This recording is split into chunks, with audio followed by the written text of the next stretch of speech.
Hey guys, tonight we squeeze into a camel line that stretches like a stitched seam across half a continent. You're already chafing in places you didn't know could complain. You can taste dust before you see it, feel silk under your fingertips before you can afford it, and somewhere between the jangling bells and the snorting humps, you realize you probably won't survive this without a miracle. A map you can actually read, or at least a decent pair of sandals. So, before you get comfortable, take a moment to like the video and subscribe, but only if you genuinely enjoy what I do here. Don't forget to post your location and local time, so we can see if you're freezing in Fargo or sweating in Singapore. Now, dim the lights, maybe turn on a fan for that soft background hum, and let's ease into tonight's journey together. You hitch your pack higher, feeling the leather bite into your shoulders, and step into the caravan yard. Just as the sun tilts into a coppery smear, the air is a soup of camel breath, human singed wool, and something sweet, maybe mastic resin melting on a brazier. Bells stitched to harnesses clink in lazy syncopation, while a handler argues with a particularly stubborn Bactrian, whose two humps look less like storage tanks and more like bad omens. Mainstream historical fact: Bactrian camels were the backbone of Central Asian caravans. Because their double humps store fat, not water, they handle cold and heat swings better than dromedaries, and they can slog 30 miles a day with 200 kilos of goods, if you treat them kindly, which most people didn't. You keep blinking grit out of your eyelashes, the way you blink notifications away, but here there's no mute dust button. A boy no taller than your hip offers a strip of cloth soaked in rosewater to wrap over your nose, so you don't breathe sand like a fool. You take it, grateful, and he pockets a copper with a grin that says he's sold the same rag 12 times. Quirky tidbit: some caravanners swore by stuffing their nostrils with cotton soaked in sesame oil to trap dust. Effective, until you forgot and tried to sneeze. The caravan master, beard braided with tiny bronze bells, paces along the line, slapping saddle knots, checking load balance, muttering curses in at least 3 languages. He eyes your bundle too tidy, too light, and clucks his tongue. A veteran traveler tells you to smear a little grease on the outside, so thieves think it's just tallow, not coin. You dab, hoping it doesn't become a rat invitation later. Historians still argue whether caravans were mostly enormous processions of hundreds of animals, or smaller, modular groups, linking up and peeling off like trade Lego. Travelogues from medieval China describe miles-long trains, while Geniza letters hint at compact, flexible clusters. Truth probably smelled like this yard, crowded in the hub, stretched thin in the wild. You're assigned a spot between a bale of raw silk, double wrapped in oiled cloth, and a crate of indigo that has dyed everything near it, a moody blue, including the handler's fingernails. Someone presses a dried apricot into your palm. For luck, she says. You bite, teeth squeaking through leathery sugar, wonder if luck tastes like sun and dust. The handler's wife threads charms made of knotted red thread onto the camel's tack. Against the evil eye, she murmurs. You add 1 to your belt, because who are you to argue with string-based insurance? The sun drops, and with it, the day's leftover heat. A shiver runs up your spine as wind slides through the yard, fingering every gap in your cloak. Remember that mustard under the nose from London. Tonight, it's mutton fat under your chin just to keep skin from cracking. Someone hands around a pot of salty tea. Yes, salt and butter. Your lips recoil, your body sighs. You swallow, feeling strength seep back like warm soup after a swim. A man from Sogdia, sleeves embroidered in tiny pomegranates, offers translation services for a cut of whatever you're selling. You raise an eyebrow. You're selling survival. He shrugs. He can translate that into Persian, Sogdian, Chinese, maybe even Greek, if the coins are right. He laughs when you ask if anyone speaks. Silk Road. Everyone speaks tax, he says. Tax. used to the T words. Night tightens, stars spill, ridiculous in their quantity, like someone punctured a wineskin full of light. Fires pop, kettles hiss, and you sit on a rolled rug that belongs to someone else, but is free until they notice. You pick a pebble from your sandal, already rubbed your heel raw, and slap a rag over the blister, counting how many blisters you can get before an infection counts you out. Historians still argue whether infections or bandits killed more travelers along the corridors.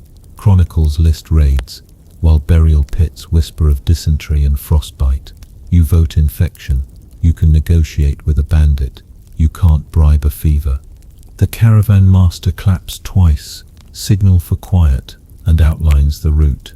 Oases strung like beads, passes that chew lungs, deserts that eat maps. He rattles names, Dunhong, Kutan, Samarkand, like charms on a bracelet. Your tongue tries them, each one tasting of far walls and unfamiliar spices. He warns of moving dunes, sand that swallows paths overnight. You remember the boy's rosewater cloth and knot it tighter. One light joke slips out before you can stop it. Do these camels come with seat upgrades or just more humps? The translator snorts tea out his nose. The camel belches in agreement. That's your joke quota. Mouth back to tasting dust and counting stars. A woman ladles stew into bowls, garlic, mutton, barley. You feel the warmth bloom in your chest. Wonder if your stomach will remember these flavors when the road narrows to dried curds and hope. A child toddles by wearing a scrap of brocade as a cape. Future merchant or future storyteller. Hard to tell. On this road you can be both by sunset. You lay back against a sack of alum, faintly metallic on your tongue, and stare at a sky loud, with constellations you can't name. Someone traces them for you with a stick. The camel, the archer, the celestial river. You pretend to see. Mostly you see your own breath, fogging in pale ribbons. The fires settle to coals. Camels kneel, grumbling like old men. The ground is colder than your optimism. You wrap your cloak, pull the red thread charm to your chest, and close your gritty eyes. You can still hear the caravan master pacing, feel the indigo fumes, taste the last salty sip on your lip. Tomorrow you'll pick camels, learn to love humps, chase mirages, and wish you'd packed more rosewater rags. For now, let the bells fade, let the dust settle, let the silk roads hum under your spine like a long, patient dragon. You're yanked awake by a camel burp that smells like yesterday's garlic stew and somebody else's regret. Fire ash tickles your nose, the rosewater cloth has slid to your chin, and your red thread charm is tangled in your hair like a lazy spider. Before the sun turns the yard into a brass pan, the choosing begins. Humps, horns, hooves, or, if you're especially stubborn, your own 2 blistered feet. The caravan master cracks a stick on a post, and handlers start parading options like a livestock fashion show, where everyone is beige, shaggy, and perpetually unimpressed. You shuffle over to a pair of Bactrian camels, kneeling like lumpy Ottomans. Their double humps look deflated in the chill but firm up as they snort themselves awake. Mainstream historical fact, Bactrian camels can carry roughly 200 kilos apiece, tolerate 80°C afternoons, and their broad calloused pads keep them from sinking into sand or ice, perfect for Central Asia's mood swings. One handler pats a hump, then your pack, then the hump again, as if matching wines to cheese. He tightens the girth with a tug that makes the camel groan like a disgruntled baritone. Nearby, yaks from the higher passes toss their shaggy heads, breath puffing in white clouds, and their horns are draped with tassels. One wears a bell made from a repurposed ladle. You run a hand through the fur, thick, oily, a portable blanket with attitude. The yak owner boasts his beasts dance across ice. Where camels stumble, he thumps his chest. Yak milk, yak meat, yak tents, yak life. Quirky tidbit, Some traders rubbed yak butter into their hair to keep it from freezing into needles. Stylish, if you enjoy smelling like a dairy byproduct all day. You test your sandal strap, remembering last night's pebble ambush. Bare feet? Absolutely not. How? Your poor soul's protest, just imagining the salt flats. To Misogdian merchant flexes his toes in felt boots, stitched from camel hair, warm, breathable, allegedly flea-resistant. He winks, offers to trade for your extra apricot. You hesitate, then slide the fruit over. He tosses you one boot. Half now, half in Khotan, he grins. You slip it on, bliss. Your other foot sulks. The caravan master waves a tally board, assigning loads like a conductor doling out solos. You get a sheaf of credit notes tied in silk cord, a form of IOU that can travel safer than coin if no one dunks it in a stream. He wedges them into your sash with a warning, lose these and walk home. Historians still argue whether paper instruments originated with Chinese merchants alone, or if Iranian bankers were improvising similar systems. Records from Dunhuang praise promissory notes, while Geniza fragments hint at long-distance credit webs across the Islamic world. Either way, you clutch the bundle like it's your last clean bandage. A debate flares at the water trough. One camel drools into the bucket, as two herders argue, who fed which beast last night. One swears he measured barley by handful, the other says the animal stole dates from his apron. Historians still argue who fed them better, you mutter, earning a side-eye from the translator, who has started taking notes on your mutterings. Camels glare at both men, chewing cud in slow-motion judgment. You watch a handler thread a bone pin through a camel's nostril rope, a primitive steering wheel. The creature accepts it with weary grace. A younger boy opts for nose plugs fashioned from wool to keep blowing sand out. You tuck that idea away for your own nostrils, already raw from grit. Another man paints swirls of henna on a hump for luck, the reddish patterns drying into cracked lace. Luck tattoos for livestock. Why not? Someone suggests horses. Elegant, fast, useless in deep dunes and high passes. Unless you enjoy watching your mount panic at the first shifting sand hiss. Donkeys. Sure, for short hops between villages, but their complaint volume rivals the curfew bell, and you'd like to sleep occasionally. Your feet?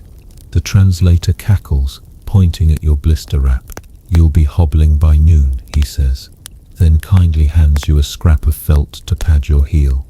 Salted tea comes around again, brewed in a soot-blackened kettle that's seen more road than you have. You swallow, let the warmth settle behind your ribs, and feel strength gather like coals under a pot. The tea woman drops a pinch of ground cardamom into one cup for the one who coughs the loudest. You raise your hand, cough theatrically. She smirks and passes the plain brew. Fair. One light joke squeezes out as you size up the yaks. Do these come with seat belts or just extra hair to hold on to? The handler laughs so hard, he startles a pigeon off the corral fence. Joke quota met. Your mouth retires to breathing and bargaining. The sun edges up, turning indigo-dyed fingernails into tiny stained glass windows. Heat crawls across wool layers. You loosen your scarf, reroute the rosewater rag under your hat brim to catch sweat. The caravan master claps again. This time the sound cracks like a whip, and lines lurch forward, creatures rising in a chain reaction of grunts and farts. You stumble, catch yourself on a bale of raw silk, and immediately pull back. Oilcloth slick, expensive, and unforgiving of sweaty fingerprints. Loads sway, ropes creak, bells find a collective rhythm. Your Bactrian stands, haunches first, pitching you toward yesterday. Then front legs launch you back into today. You clutch the saddle arch, knuckles whitening to match the salt crust on the camel's lips. The yak team to your left trots out with a smug jig, tails flicking. You're tempted to defect until your camel lurches into a smoother stride, Swing, sway, swing, like a boat that forgot water. As the gate yawns open, a tax scribe scratches symbols on a tablet, counting humps, horns, and sighs. You hand him a copper. He hands you a clay seal impressed with a lion. Add it to the growing weight on your sash. Buy summer car, and you'll jingle like a one-person mint. The translator whispers, "Keep them dry." You glance at the endless horizon of dry dust and laugh without humor. Sand already infiltrates your boots, your scalp, the seam of your water skin. You tie a second red thread on your wrist for hydration luck, which probably works as well as camel henna art, but rituals soothe. The handler's wife jogs alongside for a few steps, presses a small pouch of fennel seeds into your palm. Chew when your mouth feels like a kiln, she advises. You toss 2 seeds in. Licorice breath beats camel seam, barely. The yard shrinks behind you, a knot of noise unraveling into silence. Bells fade into a hush, punctuated by pad thuds and occasional yak snorts. Heat builds, then a gust chills. Already the road is playing its favorite trick, climate mood swings. You adjust your cloak, grateful for the Bactrian's broad back radiating steady warmth beneath your thighs. You glance at the translator, now riding a shaggy pony, clearly convinced it's a warhorse. He grins, points forward. Next stop, a well that tastes of coins, he promises. You frown, he adds. Too much copper in the bucket. Great. Metallic tea on the menu. Your blistered foot reminds you of its existence every sway. Felt boot only on one side creates an absurd gait. You vow to pry the second boot from that Sogdian, even if you have to swap your last apricot pit. Ahead, dunes undulate like sleeping beasts.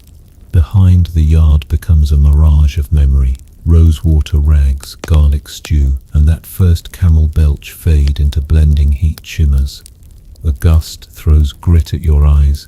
You pull the cloth up, inhale sesame-scented cotton, exhale patience. The camel snorts, shakes its head, bells jingle like a sarcastic lullaby. You pat its neck, coarse hair, sand stiff, and whisper a thanks you never thought you'd give a 2-humped furnace. Survival, like humor, is flexible out here. Heat creeps up your shins like a slow spill, and the road tilts into glare, the kind that erases lines and replaces them with shimmering lies. The dunes ahead look solid until they quiver, lifting and sinking as if the earth itself is breathing. You squint through your sesame-soaked cloth. The fennel seeds still click between your teeth, little licorice metronomes keeping time with the camel's sway. Someone mutters, "Taklamakan."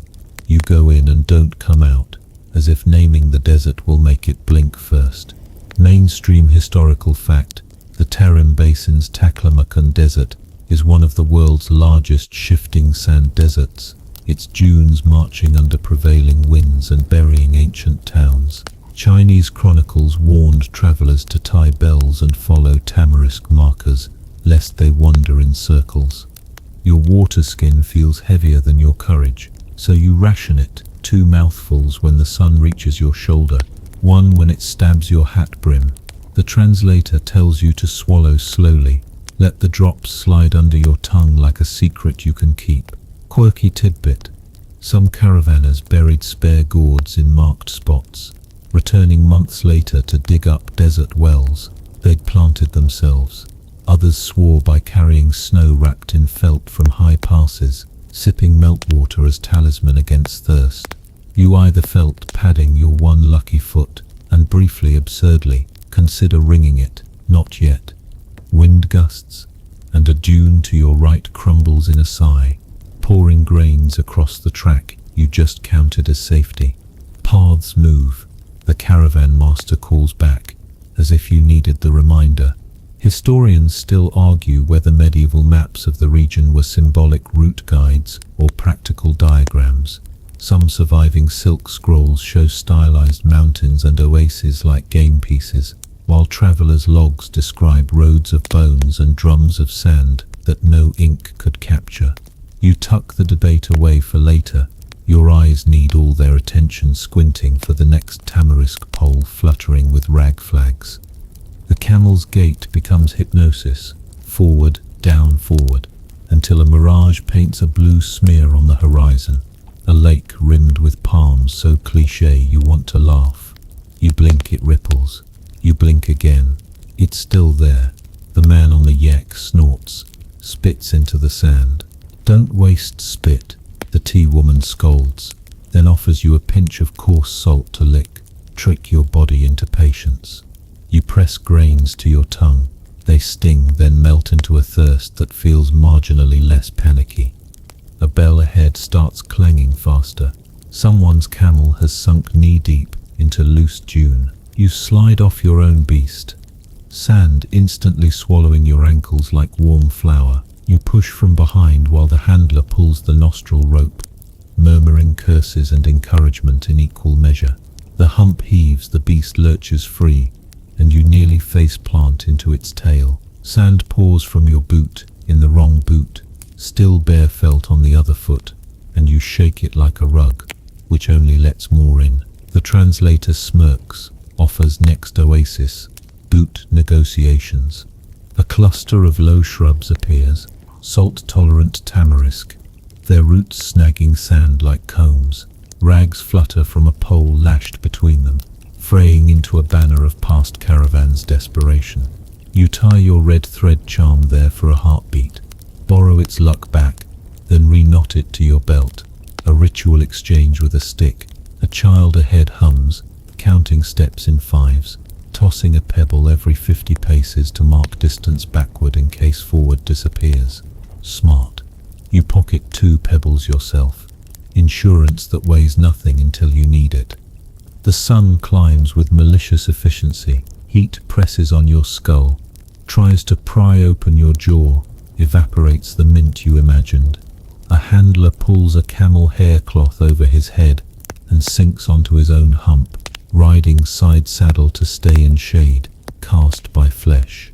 You mimic the angle, discovering the hump's curve shelters your left thigh.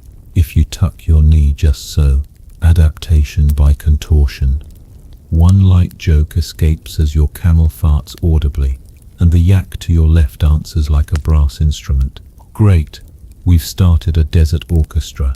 The Sogdian boot thief snorts hard enough to cough. Joke quota spent, lips go silent, throat keeps conserving. By midday the well appears, a stone ring half swallowed by dune, its rope creaking as buckets rise with water that smells like pennies. You queue, cup your palm, sip copper ghosts. Mainstream aside, many desert wells were deliberately brackish to deter overuse. Fresh springs got guarded or taxed. You watch the tax scribe dip a ladle first, quality control, or just thirst bureaucracy. Either way he swallows with a grimace, stamps your clay seal again, and waves you on. You tuck the damp disc near your sash, praying it doesn't crumble. Lunch is lumps of dried curd, hard enough to sprain a tooth, softened in that same metallic water. You gnaw, you chew, you surrender, letting it melt like stubborn snow. The tea woman adds a smear of rancid butter to her chunk. You follow suit, and suddenly curd becomes something like soup in your mouth. The translator claims it greases the soul. Your soul burps. Wind shifts, grit, blasts. You turn your back, cloak flapping, eyes narrowed to slits. Someone ties veils across camel noses, turning them into disgruntled brides. The yak team huddles, tails tucked. You feel sand needles prickle between sleeve and glove. The boy with the pebbles buries his face in the saddle arch, counting through fabric. Your camel kneels without cue, instinct overriding orders. You slide down, curl in its lee, and the world becomes a roar and a heartbeat. When the gust passes, the landscape has rearranged itself like someone shuffled dunes while you blinked. A tamarisk pole is gone, only its knotted rag half buried nearby. You salvage it, tie it to your own staff, and plant it deeper. Small defiance against a sea with no memory. Historians still argue whether caravan guides followed star charts, oral directions, or simply memory of taste and smell. 2 days to the bitter well, 4 to the green spring. Your tongue will remember copper for a week, your nose camel butter forever. Afternoon light goes brittle, shadows etch sharp lines, and every dune looks like a wall. You sing under your breath, nonsense syllables, the rhythm of the camel's gait illustrated in hums. The translator hums harmony, badly, and the yak handler claps once, annoyed. Music on low volume feels like a lifeline, thin but steady. Another mirage.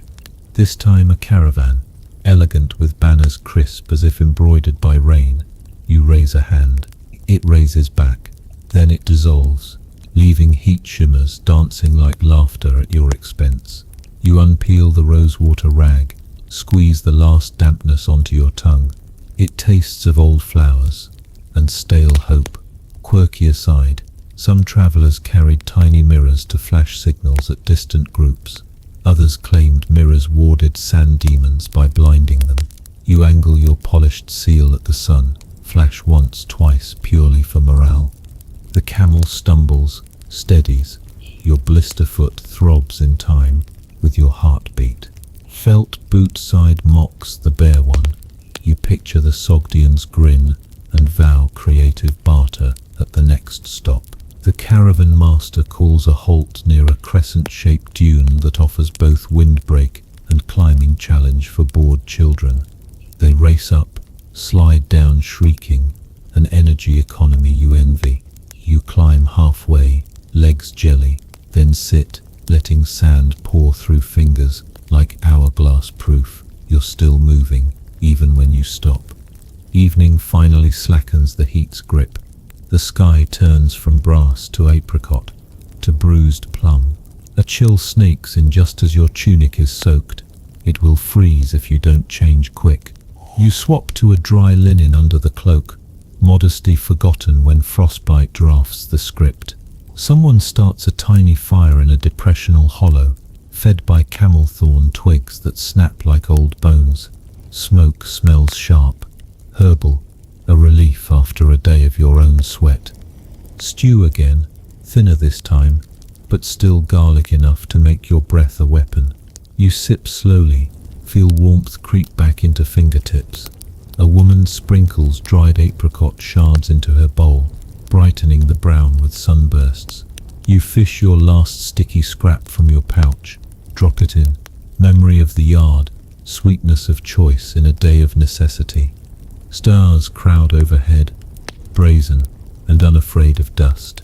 The translator points out the Milky Way, celestial river he calls it, and says guides use it like a thread to stitch night to direction.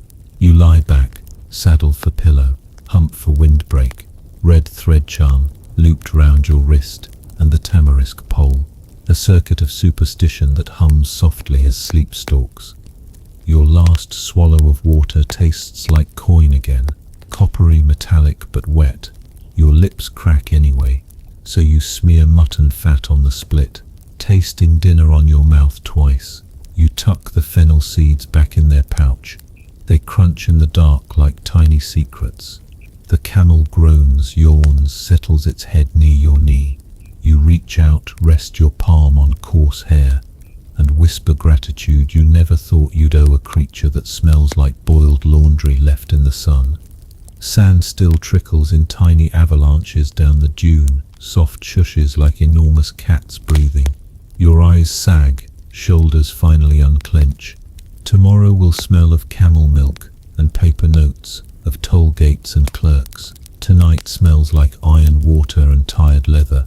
You inhale, exhale, let the dunes rearrange without you for a few hours, and slip under, humming the road's slow lullaby. Rooster or muezzin, hard to tell which reaches you first, but the camel's hot breath on your cheek is the real alarm. You peel yourself off the hump's shadow, shake sand from your scarf, and mount up with joints that creak like old saddle leather. By mid-morning the dunes relent, flattening into a gravel plain stippled with scrub, and a rectangle appears on the horizon, shimmering, then sharpening. Mud brick walls, a single arched gate, smoke fingering out of vents, a caravanserai, finally, stone stew, and somewhere to itch bedbug bites you haven't met yet. Bells pick up tempo, even the camels seem to quicken, nostrils flaring at the promise of troughs and shade. Inside the gate you're swallowed by cool shadow and the smell of everything at once: dung, cumin, damp stone, singed hair, sweat, frying onions. Stalls line a central courtyard. Animals groan and kneel in practiced choreography, and a well deep and dark sits under a wooden cap like a guarded secret. Mainstream historical fact, from Persia to Anatolia and deep into Central Asia, caravanserai, also called ribbets or huns, offered in closed courtyards, stables, sleeping platforms, storerooms, and sometimes baths. A day's march apart along major routes, funded by rulers or WAQF endowments to promote trade and watch travelers. You hand your clay seal to a clerk lounging behind a low desk. He squints, licks it for some reason, maybe to test dryness, maybe habit, nods and brands your wrist with a dab of indigo paste, re-entry proof, if you wander out to the privy. Your other hand still clutches the fennel pouch. You tuck it deeper. Quirky tidbit, some inns stamped guests' cloaks with flower paste shapes, easily brushed off when you left, convenient for counting bodies if a fire started. You glance around for flower fingerprints on sleeves, half amused, half paranoid. The stable master reads your camel like a ledger, checks knees, inspects teeth, mutters about sandrash. He rubs a salve of sheep fat and ground herbs onto raw patches. The beast groans grateful notes. You copy the gesture, smearing a little on your own cracked knuckles. The yak team gets a pen near the wall where the breeze curls. The yaks immediately try to eat the breeze. Your Sogdian frenemy saunters past, waving your missing boot. Trade, he sing, songs. You fling him 3 dates, and the promise of a story later. He relents, tossing the boot like a bone. Both feet sigh in felted unison. Shade wraps you like borrowed silk, and you sink onto a raised platform strewn with reed mats. A boy brings bowls. Garlic mutton stew flecked with chopped cilantro, something claiming to be cilantro, steam fogging your lashes. You inhale. It hits the back of your throat like a hug from a relative who wears too much perfume. You spoon slowly, letting fat slick coat tongue gone raw from copper wells. On the platform across, a Turkmen woman tells a joke in a language you don't catch, but the punchline is clearly bedbugs because everyone scratches and laughs. One light joke from you slips out as you inspect the mat seams. Do these beds come with complimentary roommates, or did someone already check them in? The translator snorts hard enough to choke on a chickpea. Joke quota closed, scratching quota open. A low, vaulted room off the courtyard beckons, a dim bath fed by a cistern. Steam pastes stray hairs to your forehead. You barter a copper for a bucket of tepid water and a scrap of felt soap. Historians still argue whether caravanserais truly provided security or simply concentrated targets. Some chronicles praise them as castles of mercy. Others recount raids where gates were bribed open. Archaeological digs show arrow slits in upper walls. Defense wasn't decorative. You wash fast, listening for the clank of the gate bar, ears counting voices like coins. Post-bath, you spread your cloak to dry on a sunlit stone, turn your boots upside down. 3 beetles evacuate like late tenants and rewrap the rosewater rag, now more memory than moisture. A money changer under a niche displays little weights like chess pieces, his scale arms twitching as merchants slap down coins from half the known world. He eyes your credit notes, sniffs. Paper burns, he says. The translator counters. Metal rusts. They settle on exchanging a small bolt of silk for a handful of copper and a stamped chet redeemable in the next city. IOUs for IOUs. Your brain hums like the camel with a nose plug. A storyteller unfurls a painted banner depicting Alexander meeting dragons or very confused elephants. Children clap, adults pretend not to watch. The storyteller's bowl fills with chickpea skins and 2 figs payment fit for a tale. You toss in a fennel seed by accident. He winks, pockets it like a jewel. Flavor for the next story, he says. You haul your pack to a storage room. Thick door, iron hasp, a bored guard plucking his beard. He slides a wooden tally stick through a slot after marking it with a notch that matches your seal. Lose the stick, lose the stuff, he grunts.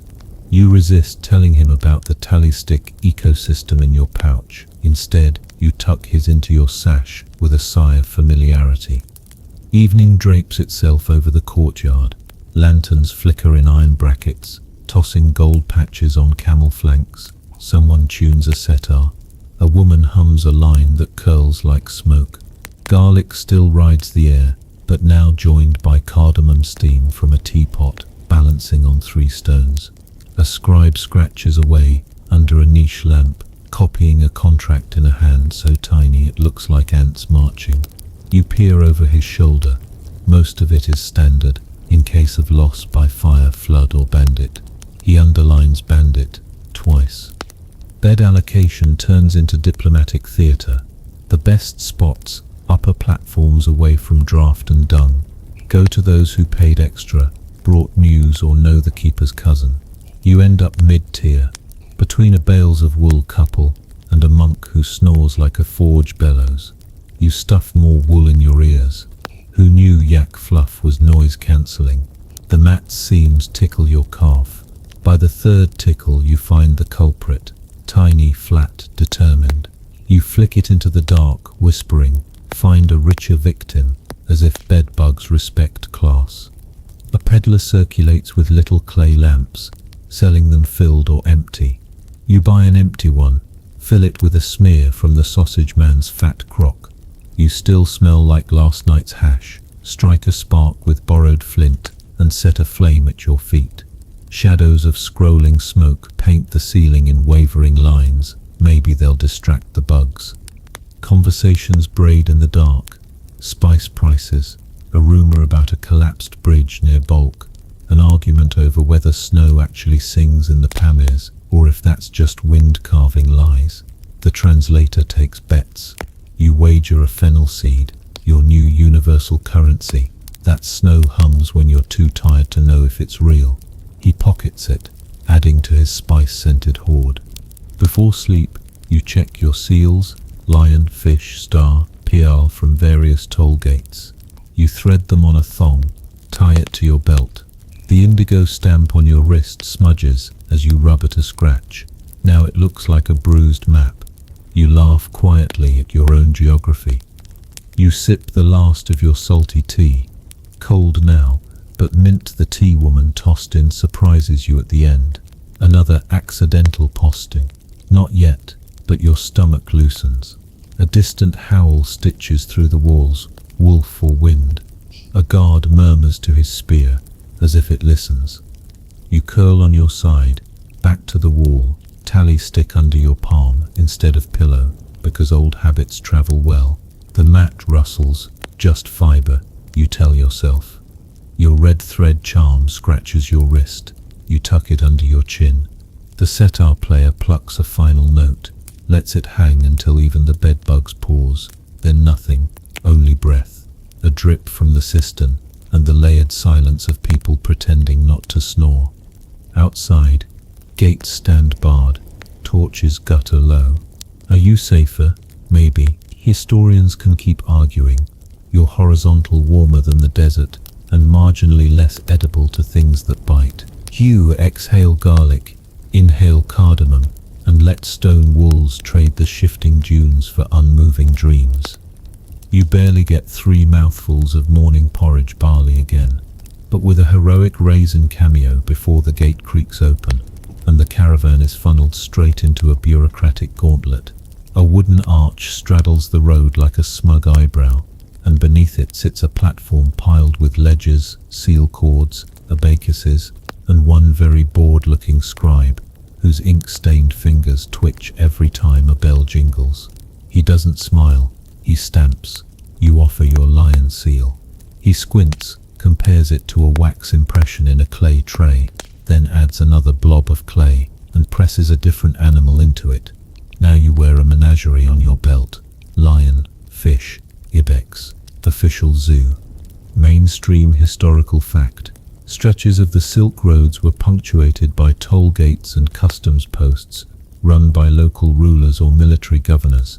Travelers paid in coin, goods or labor, received stamped passes or clay seals, and risked confiscation if paperwork or paper substitute went missing. Chinese Han records list barbarian gates with fixed tariffs, while Persian sources mention band stations where both taxes and news were collected. You feel every ounce of that history as a taxman taps your pack with a thin rod, listening for hollow sounds that betray hidden goods. Your bundle thuds honestly, your pride aches anyway. Declare, barks another clerk, stylus, poised. You declare the obvious, 2 boots finally, 1 tally stick, 6 fennel seeds, several questionable jokes. He stares deadpan until you add the silk-wrapped notes. He nods, scratches symbols that look like snakes wrestling. Quirky tidbit. Some stations use scented ink, rose for spices, cedar for timber, to code cargo types at a sniff. You lean closer. His ink smells like dust and goat. Maybe the scent budget was cut. The scribe slides a tray of copper weights your way. Prove your coin, he says. You weigh 3 dirhams. He raises an eyebrow, swaps in his own set, denser, suspiciously heavy. Historians still argue whether officials consistently cheated scales, or if merchants exaggerated corruption to justify smuggling. Court records show both honest inspectors flogged for leniency, dishonest ones for greed. You watch the pointer waver, hold your breath, and it settles barely in your favor. He grunts, relents, takes 1 coin anyway, for the road's maintenance. You glance at the potholes masquerading as dunes and wonder what exactly got maintained. Next table. Tariffs on salt, pepper, indigo, glass beads, even your empty water skin containers count. The translator mutters an insult in Sogdian that sounds like boiling porridge. You cough to hide a laugh. One light joke slips out as you hand over a coin. Does breathing incur a fee, or is that included with the camel? The clerk's lip twitches, almost a smile, then he slaps a reed-stamped chit into your palm. Joke quota spent, sarcasm surrenders to survival. A guard with a spear taller than your patience pokes at the camel's load, then at the camel. The beast lurches, nearly decapitating the spear tip. Paper flutters, actually mulberry bark, paper with watermark dragons. The guard panics, chases the sheet like a clumsy heron. You catch it mid-air, smooth it, hand it back with exaggerated reverence. He clears his throat, pretends nothing happened, and waves you through. Under a fig tree miraculously alive in this dirt, a side official sells speed seals. Pay extra, skip the second checkpoint. The caravan master pretends not to see him, loudly praising honesty while quietly palming a coin. You note the hypocrisy tax is as old as any empire. The translator shrugs. Faster sand, fewer stamps. You shrug back, wondering if your tally stick can hold another notch shaped like a bribe. Beyond the arch, a narrow bridge of logs crosses a muddy trickle pretending to be a river. At its far end, another desk. Of course, this one weighs goods by volume. Clay jars plunged into grain, then compared to a carved standard. Your sesame oil jar leaks at the worst moment, dribbling over the official's sandals. He yelps, deducts a spillage fee, and writes it in a ledger crusted with old wax. You swap the jar's plug with a wad of felt, praying no one asks to smell your foot padding later. A man in lacquered lamella armor, decorative, functional both, inspects seals like they're talismans. He adds his own, a tiny bronze disc tied to your camel's halter with silk thread the color of old blood. For the governor, he intones. You suspect it's for anyone who wants proof you paid. Clay clacks lightly against one another as you walk. You jingle bureaucratically. At a side hut, a woman sits surrounded by brushes, abrasives, and pots of something gritty. Erase stains, erase seals, erase debts. Her sign claims. The caravan master glares. You pretend you can't read. Historians still argue whether widespread forgery plagued Silk Road checkpoints, or if isolated incidents ballooned in merchants' gossip. A cache of scraped tablets in Turfan suggests someone was busy editing taxes. You keep your seals visible. Erased ink makes loud trouble. The tax gate opens into a marketlet, a microeconomy, thriving on the pause. Rope sellers, saddle patchers, a boy hawking date cakes, shaped like official seals, delicious civil disobedience. You buy one, bite the lion's face off. Sweetness dissolves resentment for 3 seconds. While the caravan inches, you duck into a shade patch, where a scholar in a patched robe debates a merchant about fair weights. The scholar cites hadith and edicts. The merchant cites the weight of his empty purse. They both agree curses on crooked scales work faster than fines.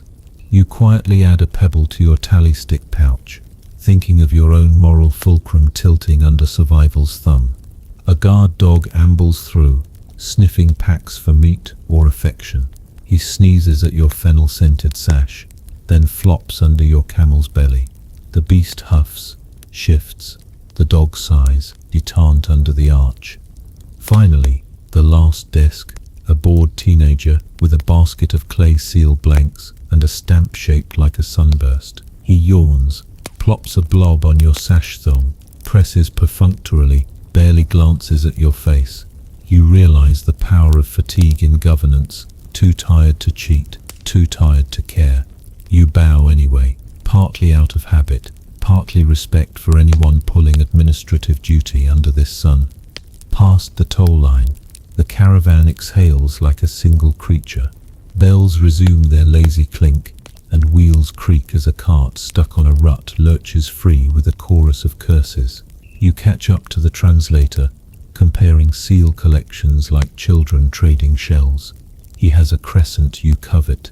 You dangle your ibex. He declines. Different governors, different gods, he says. Collect them all, still pay twice. You restrap your pack, lighter in coin, heavier in clay, and swing back onto the camel, now sporting enough official trinkets to qualify as a minor embassy. The road ahead buckles into gravel again, leading toward a low range of hills that promise shade at least, and bandits at worst. The master raises 2 fingers, a signal you don't know yet, and the line stretches thinner, faster, eager to put distance between itself and bureaucratic gravity. A gust flips your stamped chit off your lap. You catch it with numb fingers, slide it into your tally stick pouch. At this rate, your pouch is an archive begging for a museum. You shove the thought down with the last sticky date cake crumbs, now glued to your molars. The scribe's ink smudges your wrist when you rub a mosquito bite. The stain looks like a river on a map, winding nowhere. You leave it. Maybe it will convince the next clerk you've already paid a water tax. You never know. The tax arch shrinks behind you, a wooden eyebrow finally lowered. You glance back only once, just to be sure no one's sprinting after you waving a forgotten form. No one is. The fig tree droops. The bored boy stamps absent-mindedly. A camel sneezes. Life resumes its desert tempo. Ahead, the translator shouts about a roadside shrine serving butter tea, with real butter, not dreams. Your stomach perks up. Your coin purse hisses. You pat both, negotiate for the 1000th time today, and ride on. Clay seals clacking, tally stick warm against your palm, jokes crowded behind your teeth. Until next checkpoint, mercy. Your clay seals clack like cheap jewelry, while the caravan eases into a narrow bazaar strip. a pop-up banking district stitched to the road itself. Under patched awnings, scribes sharpen reed pens with their teeth. Money changers weigh coins that have crossed more empires than you've had hot baths, and bolt after bolt of raw silk gleams like captive moonlight. You slide off the camel, knees wobbling, and follow the translator to a table, lacquered with ink stains and scorched by lamps. The man behind it, eyebrows like fuzzy caterpillars, doesn't look up. He just holds out a palm. You place your silk-wrapped bundle of credit notes there, trying not to sweat through the package. He sniffs, actually sniffs, then unties the knot with a flourish that says he's opened more promises than chests. Mainstream historical fact: long-distance traders along these routes relied on letters of credit, Chinese fei qian or flying money, in the Tang, Persian and Indian Hawala systems, and later Song dynasty government-issued paper notes, so merchants could move value without lugging sacks of silver that bandits love and camels hate. Here your notes are mulberry bark slips, stamped with vermilion seals, and countersigned by a broker in Dunhuang, who swore on 3 gods and a jar of sesame oil that he'd honor them. The banker squints at the calligraphy, compares stamps to a ledger, then nods once, twice, like a camel chewing cud. He scrawls a receipt on thin paper, blows on it, and pinches sand over the wet ink so it sets, a dust seal on a dust road. He offers options: copper now, silver later in Kashgar, or leave it all and take a silk bolt as portable credit. You glance at the camel, already layered like a wedding cake, and choose a compromise, half in coin, half in fabric. He slides you scales shaped like dragons. You weigh his coins, he weighs your suspicion. The pointer wobbles, settles, you both exhale. Historians still argue whether paper instruments were truly trusted outside their issuing regions, or only circulated within tight merchant networks. Some documents from Turfan show cross-cultural endorsements, while others warn, accept no note without kin to vouch. You hedge by tucking the banker's nephew's name into your memory, insurance disguised as hospitality. Quirky tidbit to hide high-value scraps. Some traders stitched silver slivers into quilted jackets, or melted gold into hollow beads on prayer ropes. One travelogue swears a man sewed emeralds into his camel's ear tassels, counting on thieves being too superstitious to touch anything jingling near teeth. You watch a woman knotting a purse inside the hem of her veil and take notes. Your red thread charm suddenly looks underemployed. The translator suggests lining your tally stick notch with a rolled note. You consider, then imagine snapping it while swatting flies. No thanks. Stick stays honest. Pouch gets crowded. A boy darts past selling waxed paper, envelopes, rat-proof, waterproof, truth-proof. You buy one for the prettiest seal, slide it in with a muttered prayer to any deity that oversees stationery. The banker stamps the envelope edge with a lotus, then sprinkles fennel seeds over his ledger to keep mice off the ink.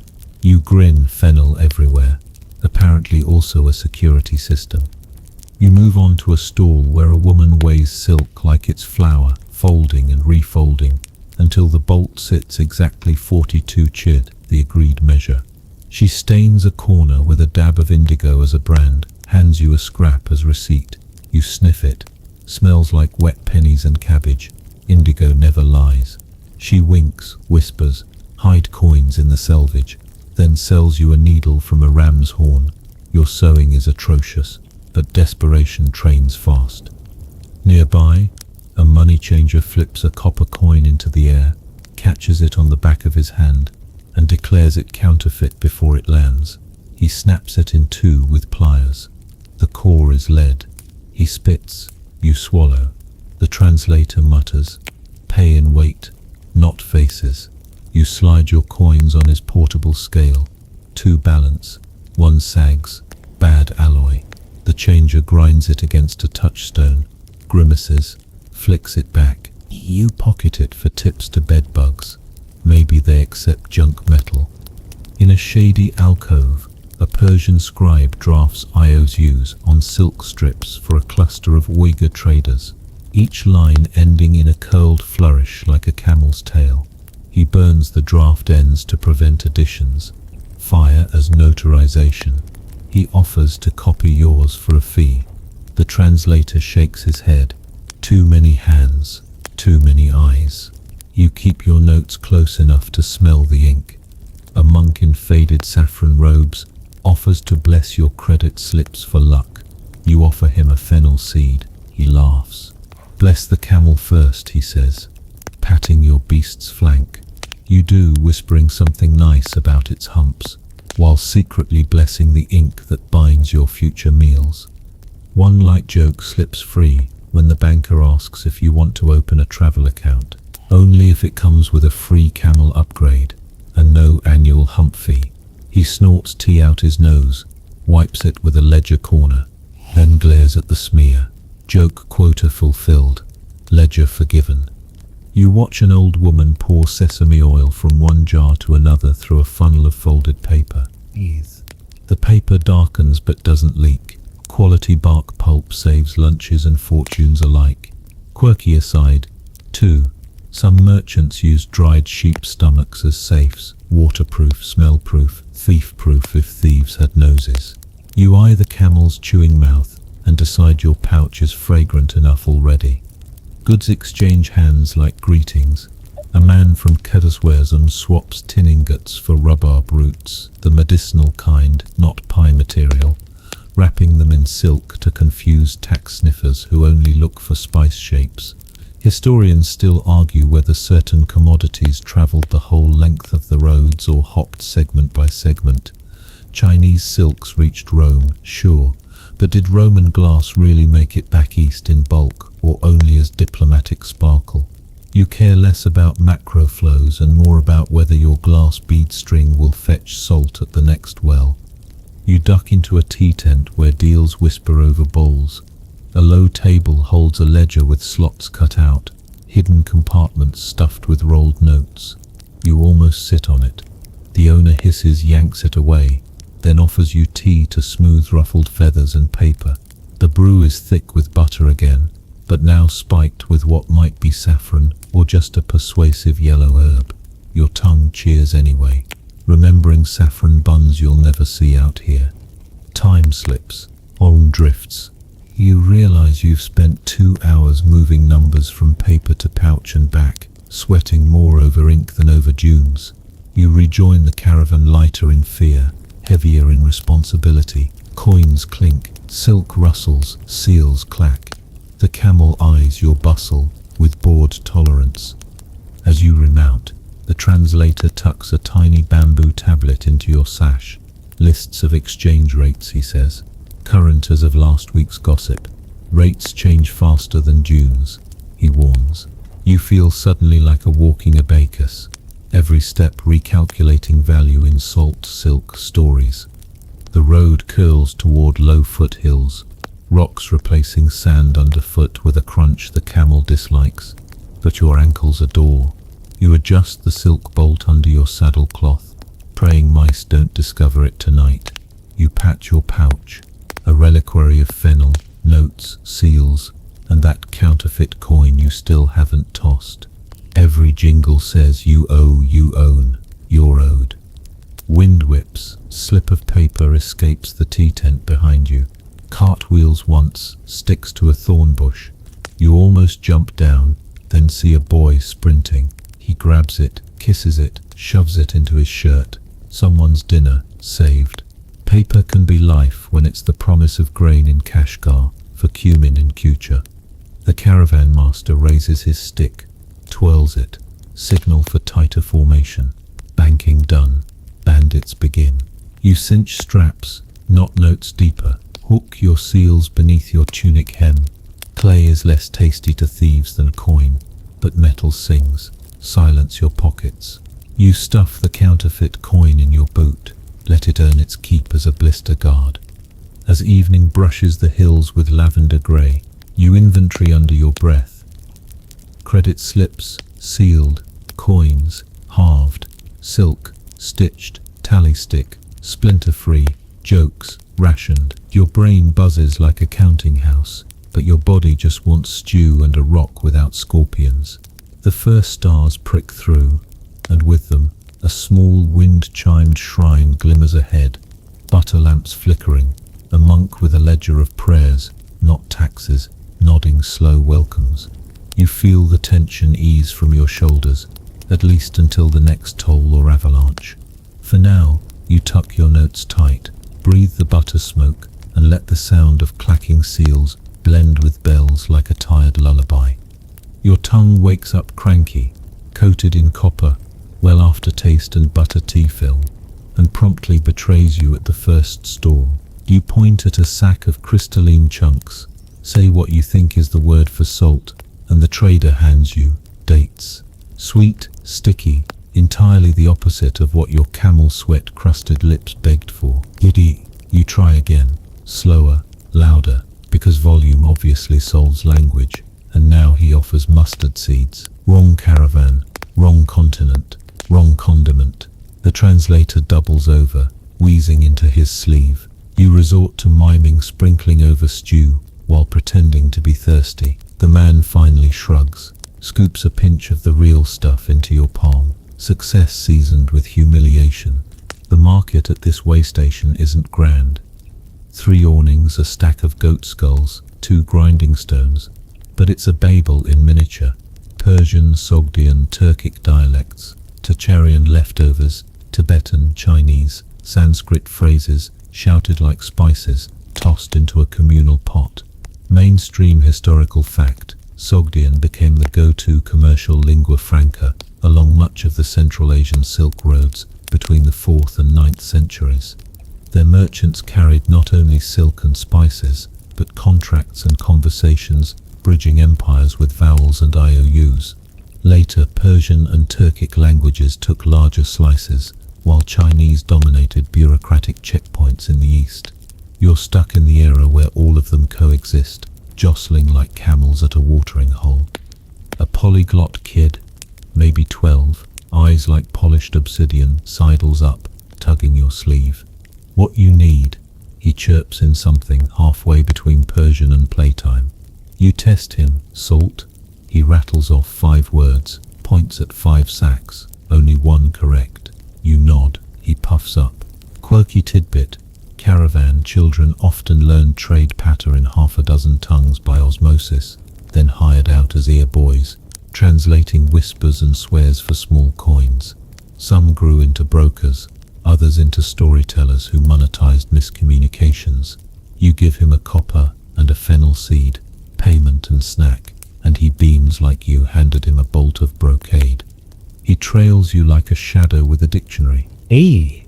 You gesture at your cracked lips. He responds with salt, namak, chasha, mul, then pokes your pouch, money, priorities aligned. He corrects your pronunciation with ruthless efficiency, smacking your tongue with a twig gently each time you flatten a vowel. The translator watches, amused and slightly threatened. He's cheaper, you whisper. The translator glares, then laughs when the boy tries to charge him for a synonym list. Historians still argue whether there was ever a stable single Silk Road language beyond Sogdian merchant slang. Some point to shared religious vocabulary, Buddhist terms in Chinese and Sanskrit, Islamic legal Arabic filtering west.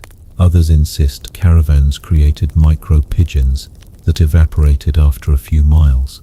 Manuscripts from Dunhuang reveal contracts in hybrid scripts, while graffiti in caravanserai latrines show multilingual curses. You add your own, quietly, in whatever language bedbugs understand. You stop at a spice stall, point at cinnamon sticks. The boy whispers darchini, you parrot. The seller grins, tosses in an extra shard. Confidence is seasoning. Emboldened, you ask for cheap pepper and accidentally request lazy donkey. The stall erupts in laughter. The donkey outside brays indignantly. One light joke tumbles out of you, almost by reflex. Fine, give me the expensive donkey then. The stallkeeper hands you pepper with a wink. Joke quota sealed, lips back to listening. At the edge of the bazaar, A monk in threadbare maroon robes chants while selling ink charms. Brush-stroked Sanskrit syllables promising safe crossings. You try to ask price, but fumble the honorific.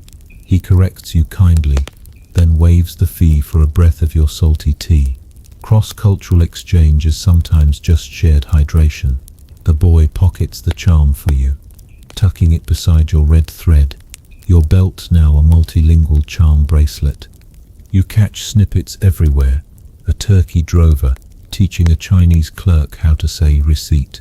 A Persian woman bargaining in halting Sinitic with a camel broker. The tea lady yelling ch, tea, like a linguistic triad. Bodies become punctuation marks. Shrugs, palm flips, shoulder tilts, creating a grammar of gestures. Travelers read better than letters. Your hands learn fast. Palm down to soften a demand. Palm up to invite. Two-finger flick for later. Fist tap to signal fare. A scribe under a faded parasol offers translation services for contracts. He wields 3 scripts: Arabic, Sogdian, Chinese, like a juggler. He rewrites your banker's note header in Persian for Western respect, to then adds a Chinese endorsement for Eastern fear. He charges by the flourish. You pay, watching his nib dance. Quirky aside, some itinerant scribes travelled with ink cakes, pressed with their personal seals, their reputations so valued that a single stroke could smooth a border dispute. Others, less scrupulous, sold identical stamps to rival caravans, doubling profits and tripling trouble. Your scribe seems the former. His ink smells of integrity and soot. The boy tugs you toward a tent where a woman sings recipes in rhyme, mnemonics for spice blends. Words flow in a stew of tongues, but rhythm carries meaning. You sway, hearing coriander, slip into coriandron, then kushbij, flavor-hopping languages as easily as camel humps. You snag a bundle of dried mint, memories of posset to come, then practice saying pudina under your breath until it feels like a pebble rolling smooth. By noon, the heat boils verbs. Everyone shortens phrases to grunts. Pointing becomes poetry. You nearly trade your silk bolt for a sack of salt by nodding at the wrong moment. The boy slaps your elbow, hisses, "No head yes." You adopt his rule, only agree while exhaling loudly. Apparently the universal sign for fine, but I'm miserable so don't overcharge me. A donkey cart tips. Jars shatter. Sesame oil bleeds into dust.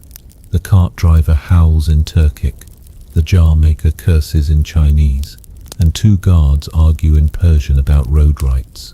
The boy translates all 3 at once, editing out the insults. Historians still argue whether multilingual hubs created more tolerance or more suspicion. Chronicles celebrate cosmopolitan markets, yet legal codes bristle with no foreigner may clauses. You witness both hands helping lift the cart, tongues lashing once it's upright. Community tempers commerce. Commerce frays community. Balance swings like your camel's gait. You pause by a scrap wall where travelers carve words, layers of scripts overlap. Aramaic lines under Chinese characters, Sogdian loops threaded through Turkic runes. Someone etched thirst in 5 tongues, arrows pointing toward the well. Another scrawled a crude camel doodle, universal as hunger.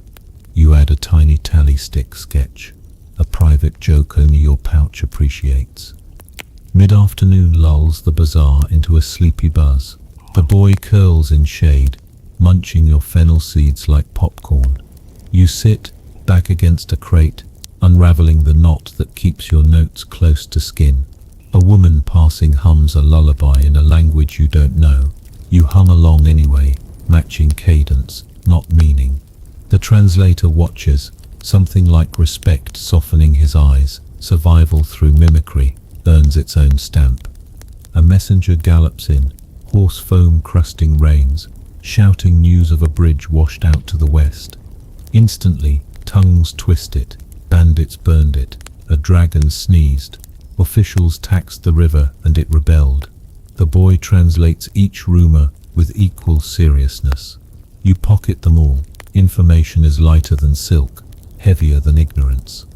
Evening cools tempers and air. Order communal pot bubbles near the well. Lentils again, garlic forever. You volunteer a pinch of your newly acquired salt. The cook nods, tosses it in, and gestures you closer. Flavor is a handshake understood in any dialect. You slurp, sigh. Accept that garlic will narrate your breath in every language tonight. Before remounting, you rehearse tomorrow's needs. Water, oats, shelter. Please don't stab me in 3 tongues. I already paid that tax in 2. And where's the bathroom in pantomime? The boy sells you a cheat sheet scratched on thin bark.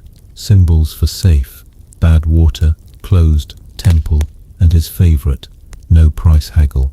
You laugh at that glyph. A stick figure with arms crossed, and a dagger behind its back. Useful. You tip the kid a chipped glass bead and the counterfeit coin. He bites the coin, frowns, pockets it anyway. Lucky metal, he declares. You don't argue. Luck accepts junk. He salutes with both hands, gesture from somewhere south, and vanishes into spice fog. Mounting the camel feels smoother with a second boot and a brain jammed with fresh vowels. The translator rides up, raises an eyebrow. Replace me already, he asks. You shake your head, mime rubbing 2 coins together, and say in clumsy Sogdian, you expensive. He howls, loud enough to startle a goat, humor purchased in multiple currencies. As the caravan strings out, words taper to murmurs, then to the universal grunt of tired beasts and more tired humans. Stars begin pricking through peach sky, and you try naming them in every tongue you learnt today. They don't care. They shine regardless. You take solace in that linguistic democracy. Light needs no translator. Your seals thump against your hip. Your tally stick taps in time. Your mouth tastes faintly of salt and victory. Tomorrow, spice bundles leak, oil jars betray, and you'll swear in 4 dialects. Tonight, you let words drift like incense out of a shrine window, sweet, fading, enough to scent your sleep, but not to wake it. Spice hits first, sharp, sweet, nose-prickling, riding a breeze that sneaks through the camel ranks like gossip. Someone up ahead untied a bundle, and now the air tastes like a market stall collapsed onto a campfire. You ease your mount closer and see the culprit, a bale of cinnamon sticks split open, spilling reddish curls into the dust. The handler curses in 3 languages, scoops what he can, and tucks the rest back under oiled cloth that smells like rancid sesame and hope.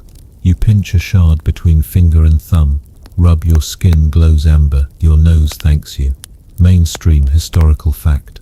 Cinnamon and cassia travelled overland in smaller quantities than by sea, but they still piggybacked on caravans. Chinese sources list gay among imports, and Arab geographers note spice bundles moving with silk and musk. Overland, spoilage and theft could shave profits thinner than a cinnamon scroll. The translator groans when a second disaster sloshes into view. A sesame oil jar sweating through a bad seal.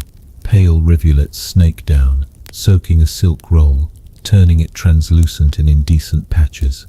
You jump down, sandals sinking into oily sand, and grab felt scraps to wedge under the crack. Quirky tidbit. Merchants sometimes floated oil jars in water skins to keep them cool and upright. Others smeared beeswax around lids, then tied a silk ribbon for luck and leak detection. Tonight, your luck ribbon is your red thread charm, knotted tight around a clay stopper while you press wax. The tea woman tosses you. She swears it's candle scrap, not earwax. You don't ask. A scholar riding a donkey pauses, peers at the mess like it's a footnote. Come alive. Historians still argue how often goods spoiled en route. He muses aloud, completely unhelpful, while you crouch in oil. Letters complain of rancid sesame and moldy pepper, yet many arrive fine.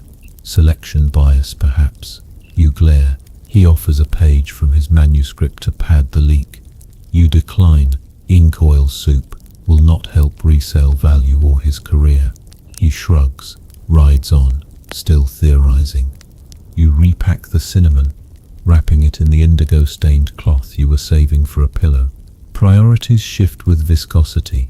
The handler ties the whole thing with a knot that could restrain a yak, then hands you a stick in thanks. You tuck it behind your ear. Now you look like a festive porcupine and smell like a bakery, which beats camel underarm any day. Behind you, a cocoon crate creaks. The lid lifts, and a cascade of pale silkworm cocoons, dry, papery, eerie, tumbles out like ghostly beans. A boy gasps, tries to chase them. The wind tugs them toward a thorn bush, where they snag and hang like tiny bells. You scoop a handful, the texture squeaky between your fingers. Mainstream aside, raw cocoons traveled as well as finished silk. Chinese state monopolies tried to control seed stock, but smugglers tucked eggs and cocoons into stuffs, hats, even in beards. So the story goes to start rival sericulture elsewhere. One emperor allegedly punished cocoon smuggling with execution. Traders punished it with better hiding spots. The translator mutters, "Don't wet them," horsing you a glance as if you'd been about to dunk them in oil. You spread the cocoons on your cloak to dry a sweat patch anyway, humming to keep them from feeling like a burden of whispering eggs. Quirky extra. Some caravanners stuffed cocoons into boots as insulation. Soft, light, mildly creepy. Your blistered foot considers it. You pass the spice bundles one by one, sniffing like a hound, pepper pungent as a constable's breath, cardamom floral green, cloves, clove. There's no metaphor, they just punch. A sack split at the seam puffs coriander seeds into the air like tan hail. Children shriek, chase them, pop them between teeth. The caravan master snarls, scoops seeds off the ground, blows on them, declares them clean enough. Economics beats hygiene, you've learned. One light joke leaks out while you dab oil off your sleeve with sand. At this rate we'll arrive in Kashgar as a salad dressing. The translator snorts, the handler wheezes, the scholar pretends not to smile. Joke quota checked, lips back to emergency triage. You shuffle past a bale of musk pods, wrapped in triple layers of felt and then sealed in wax. The smell still escapes, animal sweet, like a goat dreamed of flowers. Musk travelled in pea-sized fortunes. One puncture, and your camp smells like a perfume shop held hostage. The handler strokes the bundle like a cat. No leak, he whispers, superstition breathing through his nostrils. You nod, pat your red thread, pat your tally stick, pat the wax plug, touch wards against entropy. Paper notes crinkle at your chest. You check them obsessively now. After seeing the oil disaster, you slide them into the waxed envelope, then slide that into the sewn selvage of your silk scrap like the woman suggested.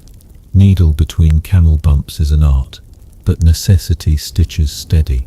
You prick your finger, taste iron, think of copper wells, grimace, suck, move on.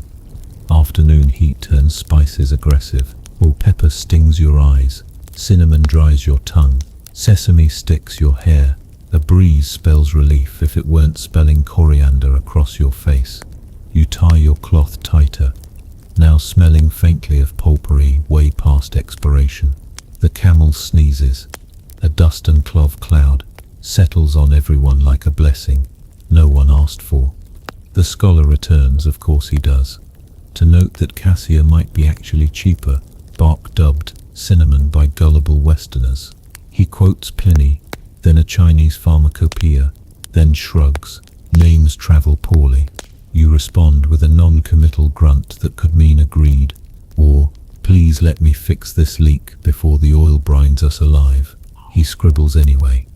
A jar of sesame finally stops dripping, wax cooling into a proper seal. You scrape the excess into a little clay cup, waste nothing, and the tea lady crows with delight. swirling it into her kettle for richer brew. Butter, oil, tea, your arteries wince, but your spirit claps. You sip, mouth slick, throat soothed, copper and dust arguments from morning fade under sesame's nutty hug. You climb back up, hands shiny, sand sticks to your palms, creating breaded fingers. You brush them on the camel's fur. It snorts, unimpressed. Your cinnamon stick behind the ear flutters loose. You catch it, wedge it under your sash, fashioned by pantry. The translator remarks that you now smell edible. Bandits follow their noses, he warns. You sniff yourself, shrug. At least you'll die fragrant. Historians still argue spoilage percentages. Letters bemoan rancid oils, mouldy textiles, wormy grain. Yet account books show profits, margin enough to absorb loss. Maybe the complainers were louder than the contented. Maybe we just keep better records of complaints. You file that under future think, while you patch a second jar with strips of parchment someone tore from a romance tale. Two lovers separated by mountains, now stuck together by sesame. Irony tastes sweet today. You pass cocoons back to their crate, counting like rosary beads. A few missing thorn bush casualties. The boy from yesterday's language lesson returns. How is he everywhere? Pockets too. Claims he'll raise moths in his hat. You warn him about chewing. He snorts. Moths like poetry, not hats, he says. You accept this as science. Evening sidles closer, heat loosens its grip, and spice scents mellow from assault to lullaby. The caravan master orders bundles retied, jars double-checked, wax plugs rewarmed by ember and pressed firm. You hold one while it softens, amber beads dripping on your thumb. You rub it, seal a crack, lick the remainder. Tastes like candle and sesame, not awful. Hunger edits adjectives. A drumbeat rises from the back. A signal for check-in. Everyone calls out loads. Silk intact, pepper patched, oil sealed, cocoons corralled. It's a chant of inventory and relief. You answer, notes dry, and hear a few chuckles. Paper pride in a world of liquids and leaks. Your tally stick feels heavier, though you haven't carved it. No room for spice-shaped notches. Instead, you rub a patch of wax onto its tip, sealing the memories under sheen. The stick looks absurd, like it dipped its nose in a candle. You grin at it. It doesn't mind. As the sun slides, shadows of spice bundles stretch long, smell lengthening too. The scholar hums, probably drafting a paragraph about olfactory trade networks. The tea lady hums louder, drowning him out. Someone braids red thread through cocoons, making a charm chain to hang on a camel's halter. Looks ridiculous, probably works. You add a fennel seed to the braid for old time's sake. Camp forms near a stony outcrop. Fires spark. Cinnamon smoke wraps the night in pastry-scented fog. Dinner. Lentils again, perked up with a sacrificial pinch of pepper, now deemed too trampled to sell. It's the best bowl yet. You scrape it clean, tongue numb, brain buzzing lightly. Butter tea for dessert. Sesame sheen, doubling as lip gloss. You feel luxuriously greasy, a sentence you never thought you'd savor. You spread your cloak, now an abstract painting of oil stains and spice dust. Bedbugs probably detest cloves. You tell yourself that and sleep closer to the bundle anyway. The camel huffs, lies down, bell tink echoing like a far-off shop door. You tuck the cinnamon stick under your cheek. Its curve fits the hollow of your palm like it was carved for sleep. Somewhere a jar settles with a soft plunk, wax cooling, sesame obeying. Around you murmurs about fleas, fevers, roadside baths drift in. Tomorrow's worries creeping on little legs. You scratch preemptively, smile at your own paranoia, and let the spice-scented dark fold you. Your last inhale is cinnamon and smoke. Your last exhale, sesame and relief. If goods spoil tomorrow, you'll patch. If cocoons escape, you'll chase. For now, wax holds, knots hold, eyelids hold, the night's safe behind them. You wake up, itchy, face buried in your cloak that tastes faintly of sesame and spice, and realize the bedbugs were only the opening act. Now the fleas have taken center stage. They skitter beneath your fingers like miniature acrobats at a dusty circus, and you scratch reflexively, a chorus of tiny protests echoing through the caravanserai courtyard. Your camel's bell jingles a curious tune as if to say, "Welcome to year 3 of a flea infestation." Mainstream historical fact: flea-borne fevers including typhus and plague plagued Silk Road travelers. Bodies crowded in inns and tents created perfect breeding grounds, and medieval physicians often recommended herbal fumigations with rosemary and juniper to ward off the pestilent air. You shove off your mat, the fleas scattering like confetti in a gust, and stagger to a frothing cauldron of herbal steam boiling beneath a woven canopy. Steam rises in lazy coils scented with mugwort, wormwood, and mint, an olfactory truce between medicinal hope and tolerated mustiness. The attendant, knuckles puckered by scalding water from years of ladling, hands you a sprig of lavender and a cup of bitter tea steeped with bay leaves. "Steam your sores," she instructs, nodding at your reddened ankles and the scabs forming like pocked terrain. You salute her with a nod that feels as loose as your blistered foot in its half-melted felt boot. Quirky tidbit: some travelers stuffed their pockets with dust from burned cow dung, believing its noxious smoke would kill fleas, and sometimes it did, though often at the cost of everyone's eyes watering for hours. You tiptoe past a pile of charred patties, resist the urge to sprinkle them on your cloak, and instead hold your leg over the steam tentatively. You inhale the herbal fog. It tastes like a forest campfire after rain, smoky and slightly piney. A scholar in a soot-stained robe wanders by, muttering, "Historians still argue whether plague spread predominantly by rat fleas or by airborne coughs, as though debating flea vectors will soothe your own vector-infested limbs." You wave a hand, sending a plume of steam toward his glasses. He blinks, ducks, swears in classical Persian, or maybe it was Turkic, you're not sure, but he does offer you a handful of dried marigold petals to toss into the steam. "Color brings comfort," he says, earning the faintest thank you from your parched throat. You settle into the heat, feeling the steam press against your skin like a damp blanket. Beads of sweat pearl on your brow, carry flecks of dust and spice from days past. You close your eyes, palms braced on the tent support ropes, and let the warmth coax your muscles into compliance. The aroma is enough to lull a tired mule, or at least coerce a seizure of sleepiness into your overworked mind. One light joke drifts out before you can stifle it. "At least the fleas tell better stories than my camel."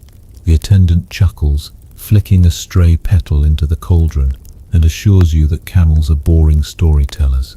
Your humor meter ticks fulfilled. The mantra of physical relief resumes. After what feels like an eternity measured in yin-yang snaps of steam and whispers of, "Does this even work?" you step out, your skin tingling, pores opened like gates, surrendering their filth. You pat your legs, flicking away water droplets and stray fluff that might host future bloodsuckers. For a moment it seems the fleas have retreated, or perhaps they're simply regrouping for another round. Victory, of sorts, tastes like cooled sweat.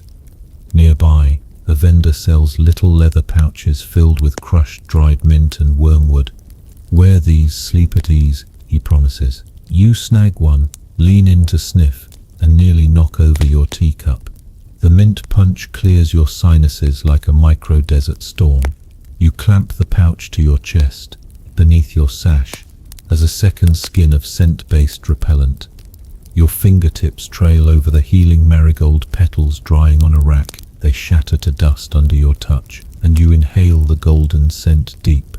The scholar nods approvingly and resumes arguing with his reflection in a copper bowl. Rosemary is superior for miasma. Wormwood is an aristocrat's cure. You snort, Whisper to yourself that aristocrats probably get fleas too, just with embroidered pouches. A monk drifts past, singing a low verse about mercy and humours, his voice gentle enough to make fleas pause mid-hop. He stops, dips his finger in a vial of eucalyptus oil, and paints his temples and ankles in scrawled crosses of green. For cleansing, he says. Messieurs, you ask if you can borrow the vial. He smiles kindly and anoints your temples too, calling it an act of hospitality. You close your eyes, savor the menthol bite. It stings like 1,000 tiny approval letters. Historians still argue whether medieval herbalists cured more ailments than they caused allergic reactions. Some critics blame overuse of bitter plants for gastrointestinal distress, while proponents cite manuscripts recommending moderate doses. You sip your bay leaf tea slowly, tasting a hint of bitterness under the lavender foam, and decide moderation is something to aim for tomorrow. Fleas might still lurk under your tunic, but you feel armed for battle. You tuck the eucalyptus vial and marigold petals into your waist belt, bumping the red thread charm for solidity. The attendant hands you a damp cloth, steeped in rose water, and suggests you wipe down before dressing. You emerge from the steam tent fresh enough to star in an herbal commercial, floral top notes, undercurrents of smoke, lingering spice apron. Back with the camels, you find your beast blinking flecks of sand from its eyes. You whisper encouragement, pat its neck, and feel fleas attempt new landings. You flick a hand, repellent in one swipe, and climb up, feeling the day's burden shift from skin to spirit. The caravan master surveys you, noting a slight spring in your step. He grants a curt nod, acknowledging your extra vigor. You bow slightly, nearly losing your balance, and find humor in pretending to stumble with grace. As the line of camels moves off, the steam tent dissolves into architectural memory, its herbal vapors blending into the caravanserai's dusk. You inhale once more, mint, marigold, eucalyptus, and let the scents anchor your mind against the nightly return of pests. Ahead, the road flattens into scrub, the sky turning rose like a bruise that feels oddly comforting. You adjust your red thread charm, your fortified ankles, and say a silent thanks to fleas for reminding you of relief. Tomorrow you'll chase them again, but tonight you can ride free of their immediate tyranny. Your camel's bell rings, a call to travel, and you sway forward into the coming dunes. Fleas might regroup, but you've regrouped too, patched in herbs and humor.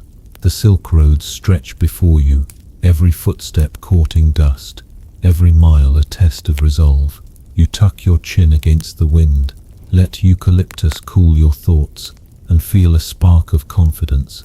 You might not survive these roads unscathed, but for now you've survived the fleas. You trudge off the scrub and into thinning air before you even see the mountains rise like a row of exhaled breaths against the sky.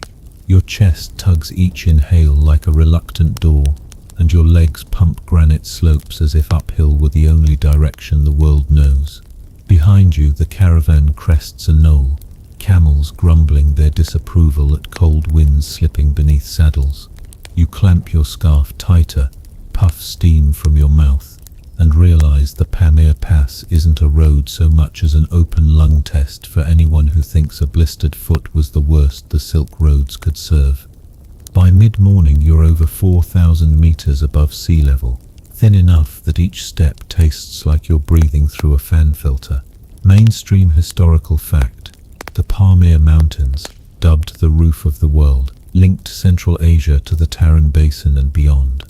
Medieval guides advised caravans to spend days acclimating at successive camps, ascending no more than 300 meters per day to ward off fatal altitude sickness. Yet many caravans pressed on in haste, leaving travelers gasping for breath and coughing up the rarefied air.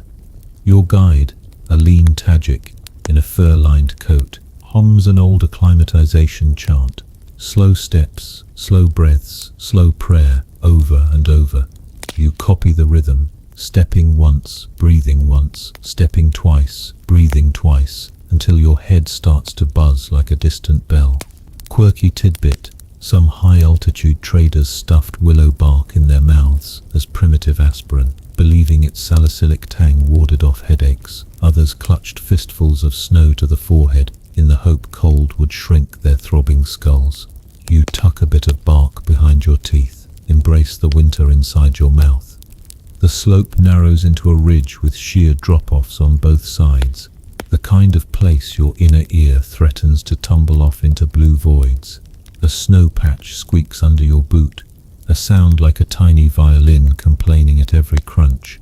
Historians still argue whether medieval travelers mistook glacial creeks for singing spirits, or simply poeticized the pass's odd acoustics. Persian poets spoke of whispering snow, while Chinese pilgrims wrote only of their own trembling legs. You let the snow sing underfoot, a brittle lullaby for ascending souls. Wind gusts from the east, sharp enough to slice the silence, and you lean into it, hands braced on your trekking pole, really the camel's bridle repurposed for human grappling. The sun winks off ice crystals embedded in shale, scattering prisms at your feet. A rare butterfly, wings dusted with frost, flutters by, perhaps lost or misled, but beautiful. You want to snap a picture for the kids back home, but your phone is buried under layers of silks and seals. Instead, you commit the wing pattern to memory, a mosaic of sapphire and snow. Your lungs pinch, you gulp water in tiny sips, mind repeating the guide's motto. Thin air, thick resolve. A traveler next to you, a Uyghur spice merchant, pants quietly, cradling his jar of saffron like a survival talisman. He says under his breath that his saffron tastes more bitter up here, but then again, everything tastes more intense when your brain is starved of oxygen. You nod. Pepper punches harder, salt stings more, and cinnamon feels like a punch in the chest. A pair of snow leopard's tracks appears, giant paw prints splayed in fresh powder. Your heart jumps. These big cats prowl silently and strike without warning. Quirky tidbit: local nomads say snow leopards are shy guardians of the passes, stalking poachers but sparing honest traders. Their pelts fetched fortunes but also curses, if taken disrespectfully. You bow low to the earth where the tracks bequeath their blessing, then scurry past as if you're the urgent one. The ridge peaks at a stone cairn, festooned with prayer flags, tattered strips of colour snapping in the gale like frantic tongues. Each flag bears a mantra: wind horse to carry souls, sun to melt sorrows, mountain breath to fill lungs. You tie your own scrap of red thread to a pole there, a personal plea that your tally stick might someday rest in a softer valley. You step back, knees wobbling, gaze stretching out, only to find more peaks, more passes, each one promising thinner air and grander vistas. One light joke tucks itself into your breath. At this altitude, even the camels would trade places if they could. The guide grins, shakes his head. Camels only climb for coin or stubborn tradition. You clap him on the shoulder. At least your humor still lands when your legs don't. As you descend the far side, snow gives way to scree. The wind softens into a sigh, and your lungs puff out relief like a barn door, letting in light. You reach a ledge carved by wind into a natural bench. Drop your pack and let gravity stretch your spine. The world dips below in ridges and gullies, the sky stretching level with your heartbeat. A silence deeper than snow blankets you, pierced only by the distant tink of a camel bell. Your guide offers a handful of dried apricots, the familiar leathery sweetness a grounding anchor. You bite each slowly, savoring flavor like a map marker. Here you survived.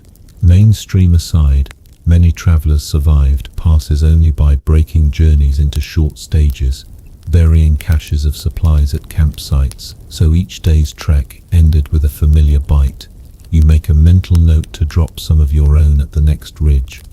Cooling breezes play at your scarf, whispering rumors of flesh more eager than frost. Barley stew awaits in the valley below, simmering in iron pots over dung-fueled fires. You rub your hands together for warmth, then rub your palms on your cheeks, painting them pink with life.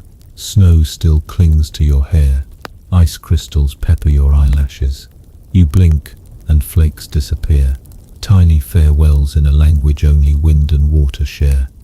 You pack your gear, rise from the bench, and secure your trekking pole. The path narrows into a chute with stone walls on either side. You hear shouting echo, handlers urging camels to edge forward, squeals of protest from livestock. Rocks shift under hoof. The guide presses your shoulder away from the wall. Loose stones come crashing down, burying tracks and echoing up like thunder. You jump aside just in time, heart pounding in your ears. No casualties today, just adrenaline and a renewed respect for gravity. Historians still argue whether medieval passes were maintained by local lords for toll collection or left wild to deter invaders. Some accounts claim rock-cut steps and handrails. Others describe nothing more than prayer flag cairns, marking the way. Today's trail offers both a hand-carved groove for ropes, followed by a section where a single cornice of rock spans a chasm. You test each handhold, nibbling apricots while balancing life on the ledge. Finally, the scree gives way to alpine meadows, tussocks of grass and tiny wildflowers braving the cold. You step off the rocky path onto velvet ground, ankles sinking into soft green. The air thickens, returning oxygen by the bucketful. You inhale deeply. Your lungs sigh, bodies of air clapping together. Below, the valley unrolls like a Persian carpet, springs trickling, grazing yaks, distant smokestacks of cooking fire. You stand, pack up, and look back at the flag-draped cairn, now a smudge on a spine of snow. One flag flutters longer than the rest, its mantra clear, windhorse for the fearless. You stroke your chest where the red thread rests, whisper, "I was fearless enough," and step into the meadow. As the caravan descends, each camel seems lighter, each handler more relaxed. You catch the translator, humming a tune the setter player taught him, notes that match the tumble of mountain streams. You join in, tone uncertain but spirit intact. You pad down the flanks, each step a gift, not just survival, but proof that you could breathe where air takes its time. Valley heat wraps around you like a welcome. Behind you, the Pamirs loom, silent guardians of roots, both perilous and poetic. Ahead, oasis walls beckon, and your blistered feet refuse to ask for a break. You settle into stride, tasting barley stew on the wind, cinnamon dust in your mind, and snow song lingering in your chest. The silk roads may test you again, but tonight you carry the Pamir Pass in your lungs, a triumph written in oxygen. Valley walls close in like bookends on a story, guiding you toward Khorasan's green promise. Your boots sink into soft earth, lined with wild thyme and creeping juniper. Each inhalation perfumes your lungs, a stark contrast to the Pamir's icy breath. The caravan master assigns tasks, some unload silk, others mend harnesses. You stand guard over your seals like a miser with his last coin. A boy collects stray clay discs for a game, tossing them like discs, hoping to land nearest a stake. You eye the pile. Tomorrow you might join in. At midday, you reach a spring-fed canal, where women lean over stone edges weaving reeds into baskets. Water runs clear enough to see fish flickering in shoals, and you kneel, cupping your hands to drink. No metallic sting, only cool clarity. Mainstream historical fact: Connet systems in Khorasan channeled mountain springs underground for miles, surfacing in shafts to irrigate fields and supply caravans. Their construction dates back millennia, a feat of early hydraulic engineering. You trace a smooth cistern lip with a thumb calloused from camel reins. Quirky tidbit: some travelers inscribed poems on cornet walls to honor the builders, believing verses would bless the water. You find a fragment reading, "Drink deep, soul of Silk Road."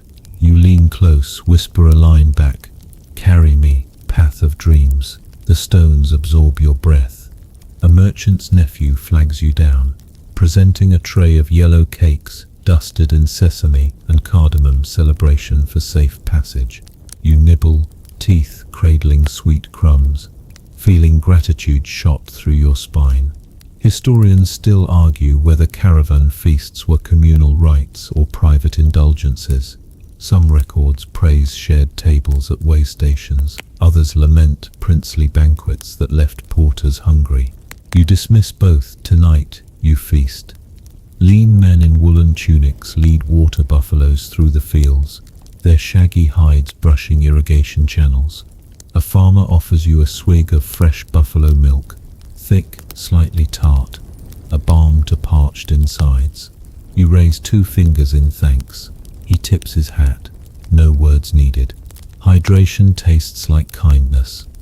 Later, a dusty lane leads into a compound where wheelwrights hammer cartwheels back into shape.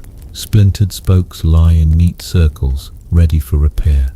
You crouch with a craftsman, watching him shave pine wood to perfect fit, ash drifting like incense. Quirky tidbit: some tradesmen claimed wheel oil mixed with goat tallow prevented squeaks and wolves alike. Wolves supposedly avoided the smell of goat fat. You sniff the wheel hub, wolf repellent or just greasy. Either way, it's smooth. Afternoon sun chills into early evening glow. You shift packs, adjusting weight after unloading silk. Your seals are safer now, banked at local agents in exchange for a receipt you tuck into your sash. And your tally stick has 2 new glyphs, water and repair. You run a finger over them, glad for keepsakes of survival and ceremony. A caravanserai looms at day's end. But first comes a stretch of pomegranate orchards woven with grape arbors.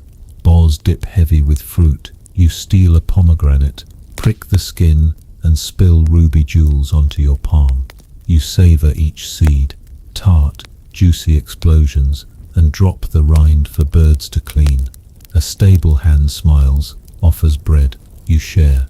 Community built on barter taut as a bowstring. At the inn, platforms await. Mats unrolled, stews stewing, bathhouse steamhouse calls. You drop onto a mat, listen to camels rumble and frogs croak in irrigation ditches beyond the walls. You feel the day's warmth settle in your muscles, bathing you in welcome exhaustion. A minstrel strums a daff drum in the courtyard, a rhythm you follow without thought. The setter you hum recalls mountain streams. Together they weave a lullaby of land and labor. You clap once, second light joke intended but forgotten in fatigue, and close your eyes. You trudge off the orchards and back onto cracked earth, where a low stone stupor crouches beside the track like a mossy sentinel. Smoke curls from a brass butter lamp nestled in a carved niche, and you feel its warmth before you see it, an ember of devotion flickering against the wind. You brush dust from the offering table, bowls of rice, sprigs of juniper, scraps of saffron, dusted bread. As you pause, a weathered pilgrim in patched robes murmurs a prayer, dipping a finger into clarified butter and tracing it across the stupa's base. You follow suit. No one questions a fellow traveler's silent ritual. Mainstream historical fact: roadside stupas and shrines dotted the silk roads from Samarkand to Kashgar, providing spiritual rest stops for Buddhist, Zoroastrian, Hindu and Taoist pilgrims alike. Travelers deposited butter lamps, stones and coins in hopes of safe passage, and local rulers often maintained these shrines as symbols of imperial piety and goodwill. A woodbark banner flutters overhead, ink faded but still legible in 3 scripts: Chinese, Pahlavi and Tocharian, each blessing Windhorse safe journey. You trace a Tocharian character in the stone with your fingertip, remembering the boy who taught you salt's names. Quirky tidbit: some traders carved their own prayers into miniature clay tablets, slipped them into stupa crevices, then hailed each other at the next camp by the distinct shape of their offering. You glance at your pouch. Clay seals already clog it. No room for small prayers. Historians still argue whether these shrines were primarily local devotional sites later co-opted by passing Buddhists and Zoroastrians, or whether caravan communities themselves established syncretic worship points. Some argue for institutional foundations under the Kushan Empire, while others insist ritual practices emerged organically at mule train pit stops. You fold your hands, letting the debate drift away like lamp smoke. A merchant from Marv kneels, unwrapping a cloth-bound bundle of horseshoe nails shaped like small crescents. He sprinkles them at the shrine's foot, explaining that shoe iron wards off malevolent spirits said to lurk in desert passes. You share your red thread charm. He nods in approval, a cross-cultural exchange of superstitions. Wind kicks up grit. The pilgrim priest waves a feather to clear sand from the butter lamp. You offer him a scrap of your woolen scarf to protect the flame. He accepts with a crooked grin and recites a blessing in Sanskrit brimming with untranslated syllables. You tuck the scarf into your sash, now a banner of borrowed blessings. Beyond the stupa stands a small Zoroastrian fire altar, a square of white stones circled by ash. A local guide spills a libation of rosewater into the fire's embers. Steam hisses, petals shimmer, and the fire briefly burns cherry red. You cup your hands, warming them in the glow, feeling the ashes' dust cling like incense. Historians still argue whether Zoroastrian communities along the Silk Roads maintained these altars continuously, or if they were periodic installations maintained only during festival seasons. The stones bear scorch marks too fresh to dismiss. This altar smells of recent worship. A Taoist talisman flutters nearby, painted green on birch bark. Wind of safety, wind of health. Oars you peel it free, fold it twice, and slip it into your journal. Proof that the road's gods borrow from one another. You tap your journal's cover, remembering the silk scroll you nearly traded for extra pepper. You rinse your mouth at a nearby spring, clearing dust, before tasting the shrine's rituals. The water tastes faintly of butter and burned juniper. Holy water, you decide, if anything can be. A monk from Kucha approaches, offering Frothen-style sesame cookies. Monastic recipe, he says, for mindful munching. You accept, crumb blessed, and nibble slowly, feeling the crunchy sweetness settle like a prayer candle in your belly. One light joke drifts across your lips. Do these shrines come with frequent worshipper rewards, or just the same lamp each time? The monk chuckles and tucks a cookie into his robe for later. Joke quota marked. Gratitude returns your silence. As the sun dips toward the western ridge, you stand and watch pilgrims file past. Turkic horsemen, Persian traders, Chinese scribes, each leaving a little offering behind. The stupa's face bears streaks of butter, ash, and clay seals pressed into stone, a century of blessings layered like geological strata. You consider adding your own seal, but decide better not to weigh the shrine down. Instead, you tie your empty clay overleaf like a prayer flag and move on. Behind you, the shrine glows softly in twilight, an ember of shared faith against the desert's vast silence. You breathe in its flickering warmth, knowing that the next mile will test body more than spirit. Yet you carry these borrowed gods with you, light lamps in mind's dark, mementos of community among strangers. You shoulder your pack and step back onto the road, footprints beginning where prayers ended. The camel's bell jingles in agreement. Faith is less about doctrine than forward motion. Ahead, dunes fold into ink-black night. The stupa's butter lamp glimmers once more before you round the corner and vanish into the desert's waiting emptiness. You trudge into a wall of sand so thick it tastes like chalk in your throat, the air abrasing your skin like sandpaper. Each grain whips at exposed patches of neck and face, clinging to sweat and salt like unwelcome confetti. The caravan halts as handlers scramble to rig makeshift shields from camel blankets and tree branches. You jam your scarf over nose and mouth, eyes squeezed so tight you're half blind, and realize this desert doesn't politely rustle, it screams. A sandstorm can descend in minutes, driven by gusts that boil the horizon. Mainstream historical fact: medieval travelers on the Silk Roads often relied on wind-timed forecasts, recorded in astronomical almanacs, noting that storms frequently sprang at dusk, when differential heating sent hot air racing across plains. Yet even the best predictions couldn't tame a storm's fury once it rose. You press into the camel's flank, holding on as the beast hunkers down, paws digging shallow trenches, and you pray its instinct for survival outweighs your careful saddle adjustments. You recall a handler's warning: when storms strike, bury your water bag deep in fleece. You reach for yours, leather creaking, metal buckle cold, only to find ice where water once sloshed. Overnight, temperatures plunged, freezing your supply into a weapon of frost. Quirky tidbit: some caravanners stored water skins upside down, so ice formed at the sealed bottom, leaving a liquid layer at the spout. Others mixed small amounts of alcohol to depress freezing points. Tonight, you sip chipped slivers of ice as tribute to trial and error. A grizzled guide shouts over the roar: low bowls of steel, make the horizon your hook. You crouch low, feet digging in, watching the blasted landscape paint itself in sepia fury. Historians still argue whether medieval storm shelters were communal dugouts or individual mound burrows. Few of either survive in archaeological records, and travelogues praise both.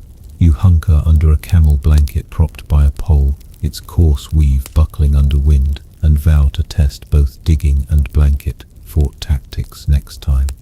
Your camel grunts, shifting weight. A sharp pain flares in your hand as you grip the cold leather. You stinkle a breath, tasting pumice dust, and blow it away, forging a little bubble of relief. One light joke squeaks out: at least I'll glow in the dark as a walking snow globe. The guide snorts. Wind carries it off like driftwood. Joke quota met. Humor remains intact under siege. Then, as swiftly as it began, the storm exhausts itself. You peel back layers of cloak, eyes stinging, and blink at a transformed world. Dunes etched with new ridges, camel footprints half buried, rocks dusted in fine ochre powder. Your water bag hangs coated in a brittle shell.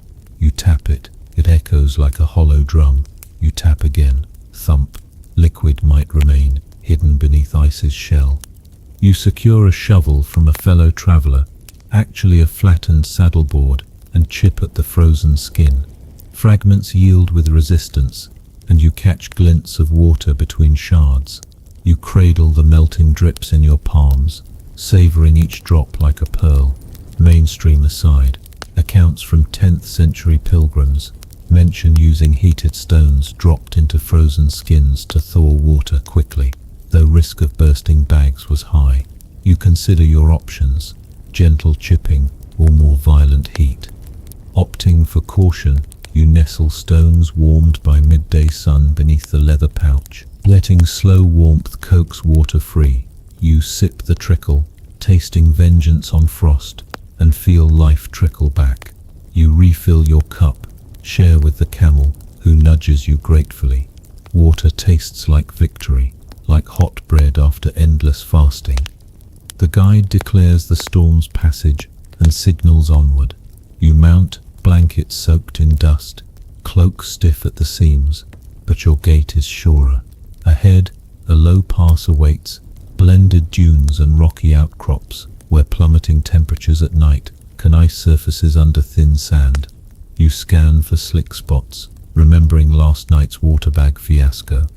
Blizzards here aren't whiteouts of snow, but icy dust devils swirling freeze, dried moisture in tight funnels. A slight rise exposes you to a swirling spike of wind that bites through wool. You duck, tuck your scarf deeper, eyes watering but focused on each hoof placement. A handler murmurs, desert snow dances differently, and you imagine snowflakes etched in sand, ephemeral art. Quirky aside, travelers claimed that if you caught a single ice crystal on the tongue without biting, you'd dream of oasis gardens. You test it, Lift frost from the blanket to your lips, shielded from wind, and taste a cold flash before sugar from the camel fed barley returns to mind. You hope for palm trees in your dreams. As afternoon sun reasserts itself, the wind abates to a whisper, and you crest the pass to see a valley carved in soft light. Temperatures rise, ice on the water bag melts with a hiss, dribbling lively streams onto your palm. You catch droplets, toss them at a camel's muzzle. It snorts, shakes off the chill, and boots stomp in approval. Below, the path winds toward villages of mud, brick houses, smoke curling from chimneys. You note timber beams holding roofs against future storms, civilization's response to chaos. Each roof tells a story of wind and rain and cold, each chimney a testament to hearth's devotion. You descend into the village, boots crunching icy sand, softened by sun, water bag sloshing into liquid relief. Children peer at your dust-stained cloak, wide-eyed, offering bits of bread in exchange for tales of the storm. You nod, handing out ice, cooled water, like a fleeting miracle. The caravan gathers at a wayside tea house, wooden hearth inside, wisps of smoke snaking through vents. You press your cheeks to the warmth, wipe your frozen eyelashes, and let the world's edges soften. A cup of hot spiced tea arrives, steam carrying cinnamon and clove in a dreamy swirl. You sip, savoring heat after frost, flavor after famine, laughter after storm. Your water bag, once rigid shell, now supple, swings at your side as token of survival. Sandstorms, blizzards, and frozen failures yielded precious water and wisdom. You pat its side in thanks, wrap it in a spare scarf, and tuck it close. Ahead, dunes beckon, but for now, you exhale dust and inhale warmth, letting the storm's memory dissolve into tea-tinted peace. You step off the caravan's dusty line and onto a timber jetty that creaks beneath your boots like an old harp string too tight. Salt air washes over you in rhythmic gusts, carrying gull cries and the plunk of barrels sliding on wet planks. Ahead, a flotilla of flat-bottomed barges, painted in chipped reds and greens, bobs against rope fenders as dockhands heave crates of tin, wool, and jarred fruit from keel to shore. A cluster of custom scales stands under a striped awning, your next gauntlet. Mainstream historical fact from the 13th century onward, Black Sea ports like Trebizond, Kaffa, and Sudak thrived as endpoints for Silk Road goods, funneling silk, spices, and paper westward via Genoese and Venetian merchants. These ports collected duties at scales calibrated by local magistrates and often marked with heraldic seals to guarantee weight. You approach the first table, where a clerk in a peaked leather cap awaits with 2 bronze pans and a set of iron weights shaped like plump pears. He greets you without eye contact, then nods for your goods. You place your crate of coriander seeds on the left pan. He weighs in increments of a single pear weight, his finger nudging each until the scales flirt with balance. Quirky tidbit: some savvy traders hollowed out bean pods and filled them with lead dust to counterfeit heavier weights, then sold the fakes back to port authorities when no one was looking. An ironic cycle of smuggling and de-smuggling that scholars still uncover in warehouse ledgers. You pat your pocket to ensure your own weights are genuine, grateful you resisted bean pod smugglers' innovations. The clerk leans in, taps the coriander jar, and slides a reed-stamped churd across the table. Duties paid. You scrape a coin from your pouch and push it forward. One light joke escapes before you can stash it in your voice. Does breathing in this air count as a tariff? The clerk's lip twitches like a muted smile, but he drops the coin into a wooden box stamped with the city's lion crest. Joke quota met. Your grin dims as you eye the box's lid, hoping it's not a trap door. Next, you're guided toward the wool weighers, a pair of porters in torn smocks who ask for your bolts of silk wrapped in oilskin. You lay the bundled fabric on a broad beam scale, and they pile camel's sheep's wool slivers on the other end until it sags in rhythm. One of them glances at you, shrugs, then flicks his wrist and the wool tumbles off in a cloud, forcing you to add more cloth. Historians still argue whether these manual wool boards were reliable measures or deliberately prone to bias. Some medieval merchants insisted on standardized iron balances, while others claimed that living beasts provided truer counterweights. You tighten your cloak, grateful you packed extra timber for barter if needed. By the fish stores, an unofficial checkpoint, you're forced to haggle again. Salted sturgeon, dried in nets, hangs in rows like leather boot linings. A vendor demands a tariff of 2 silvers per fillet. You counter with 1.5, citing market fluctuations. He snarls, retrieves a scale of his own, and weighs a coin between rough fingers. You hold your breath as his pointer oscillates, then settles in your favor by a hair. He allows the lower rate but warns, next time, no debate. You nod, hiding relief behind monk-like calm. Along the quay, barrels of wine and vats of honey beckon. A woman demonstrates wooden molds that slice honeycomb into perfect hexagons, then measures spoonfuls into small sacks for transport. She invites you to taste. Sweetness coats your tongue like news of safe passage, and you drop a coin in her apron's pouch.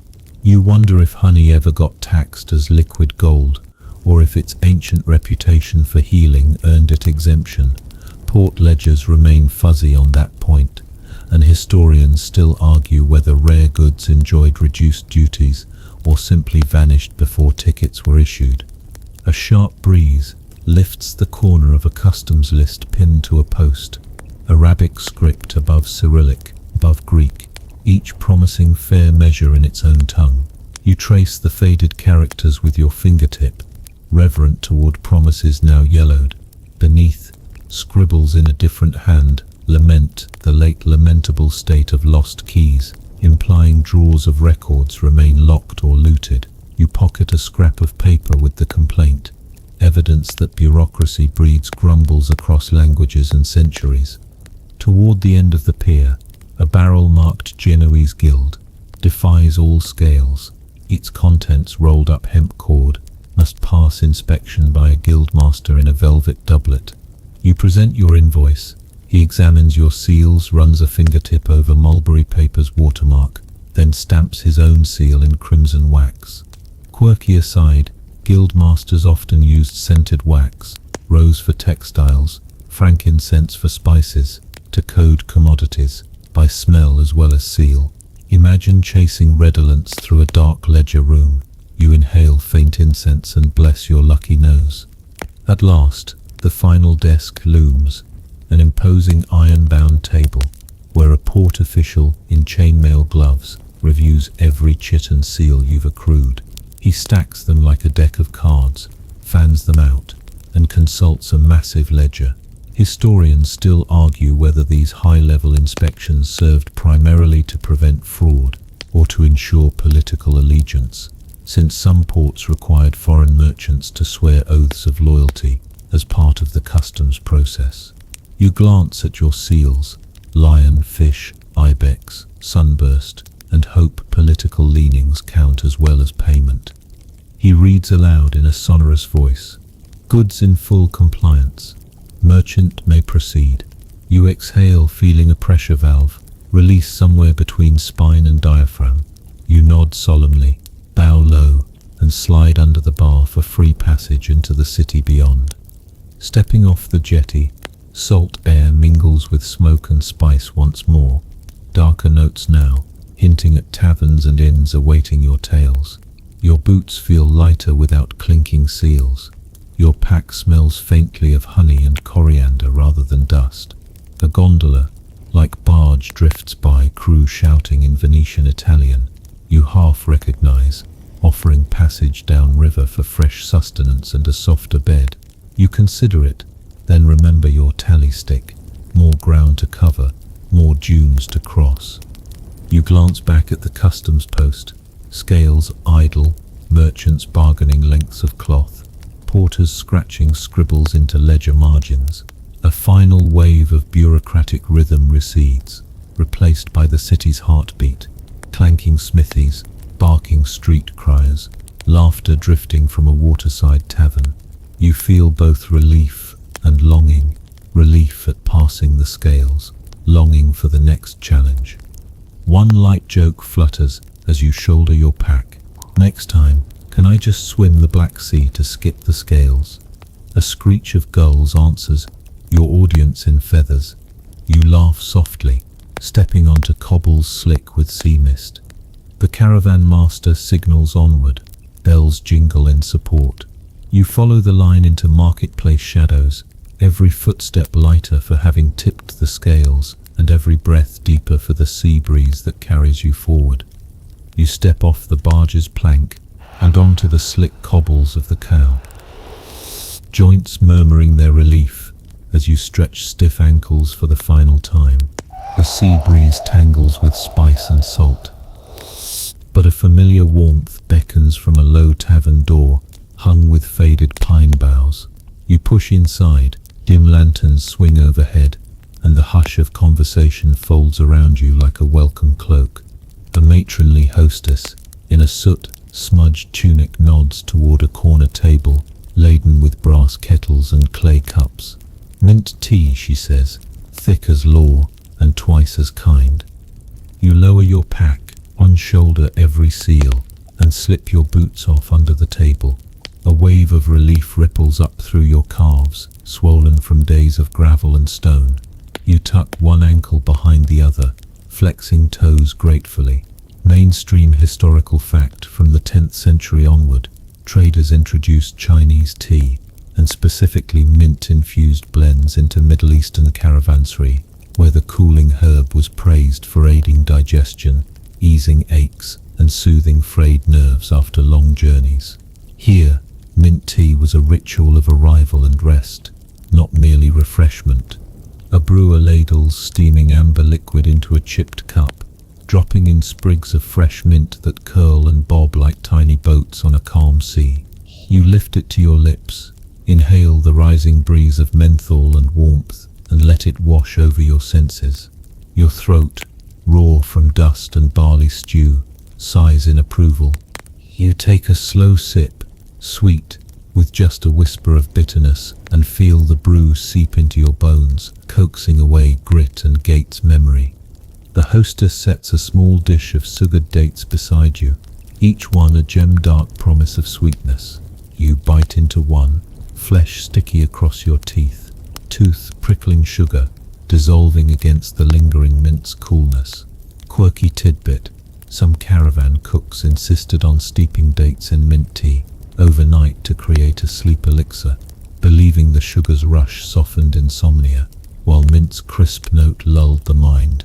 A recipe still passed down in remote oases. You pocket an extra date for later, backup comfort against restless toes. Your camel's bell and the distant clack of scales have faded into memory, replaced by the soft patter of shuffle in shoes and the low hum of quiet conversation.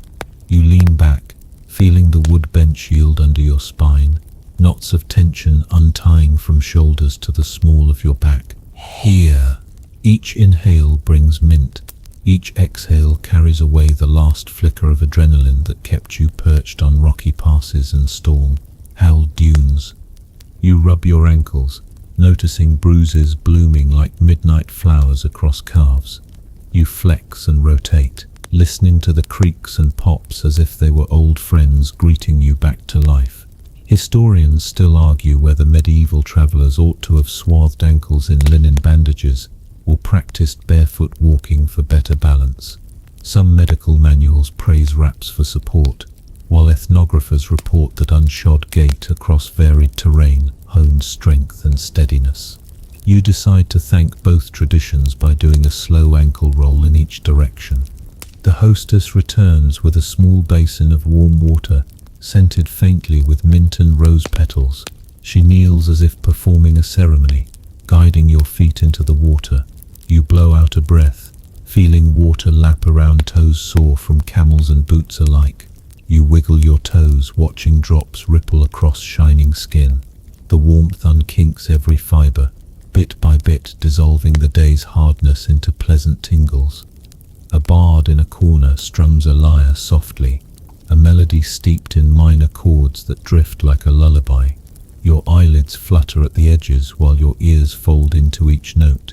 You lean your head back against the wall, watching the lantern's flame jitter and pulse, a slow heartbeat cradling the room.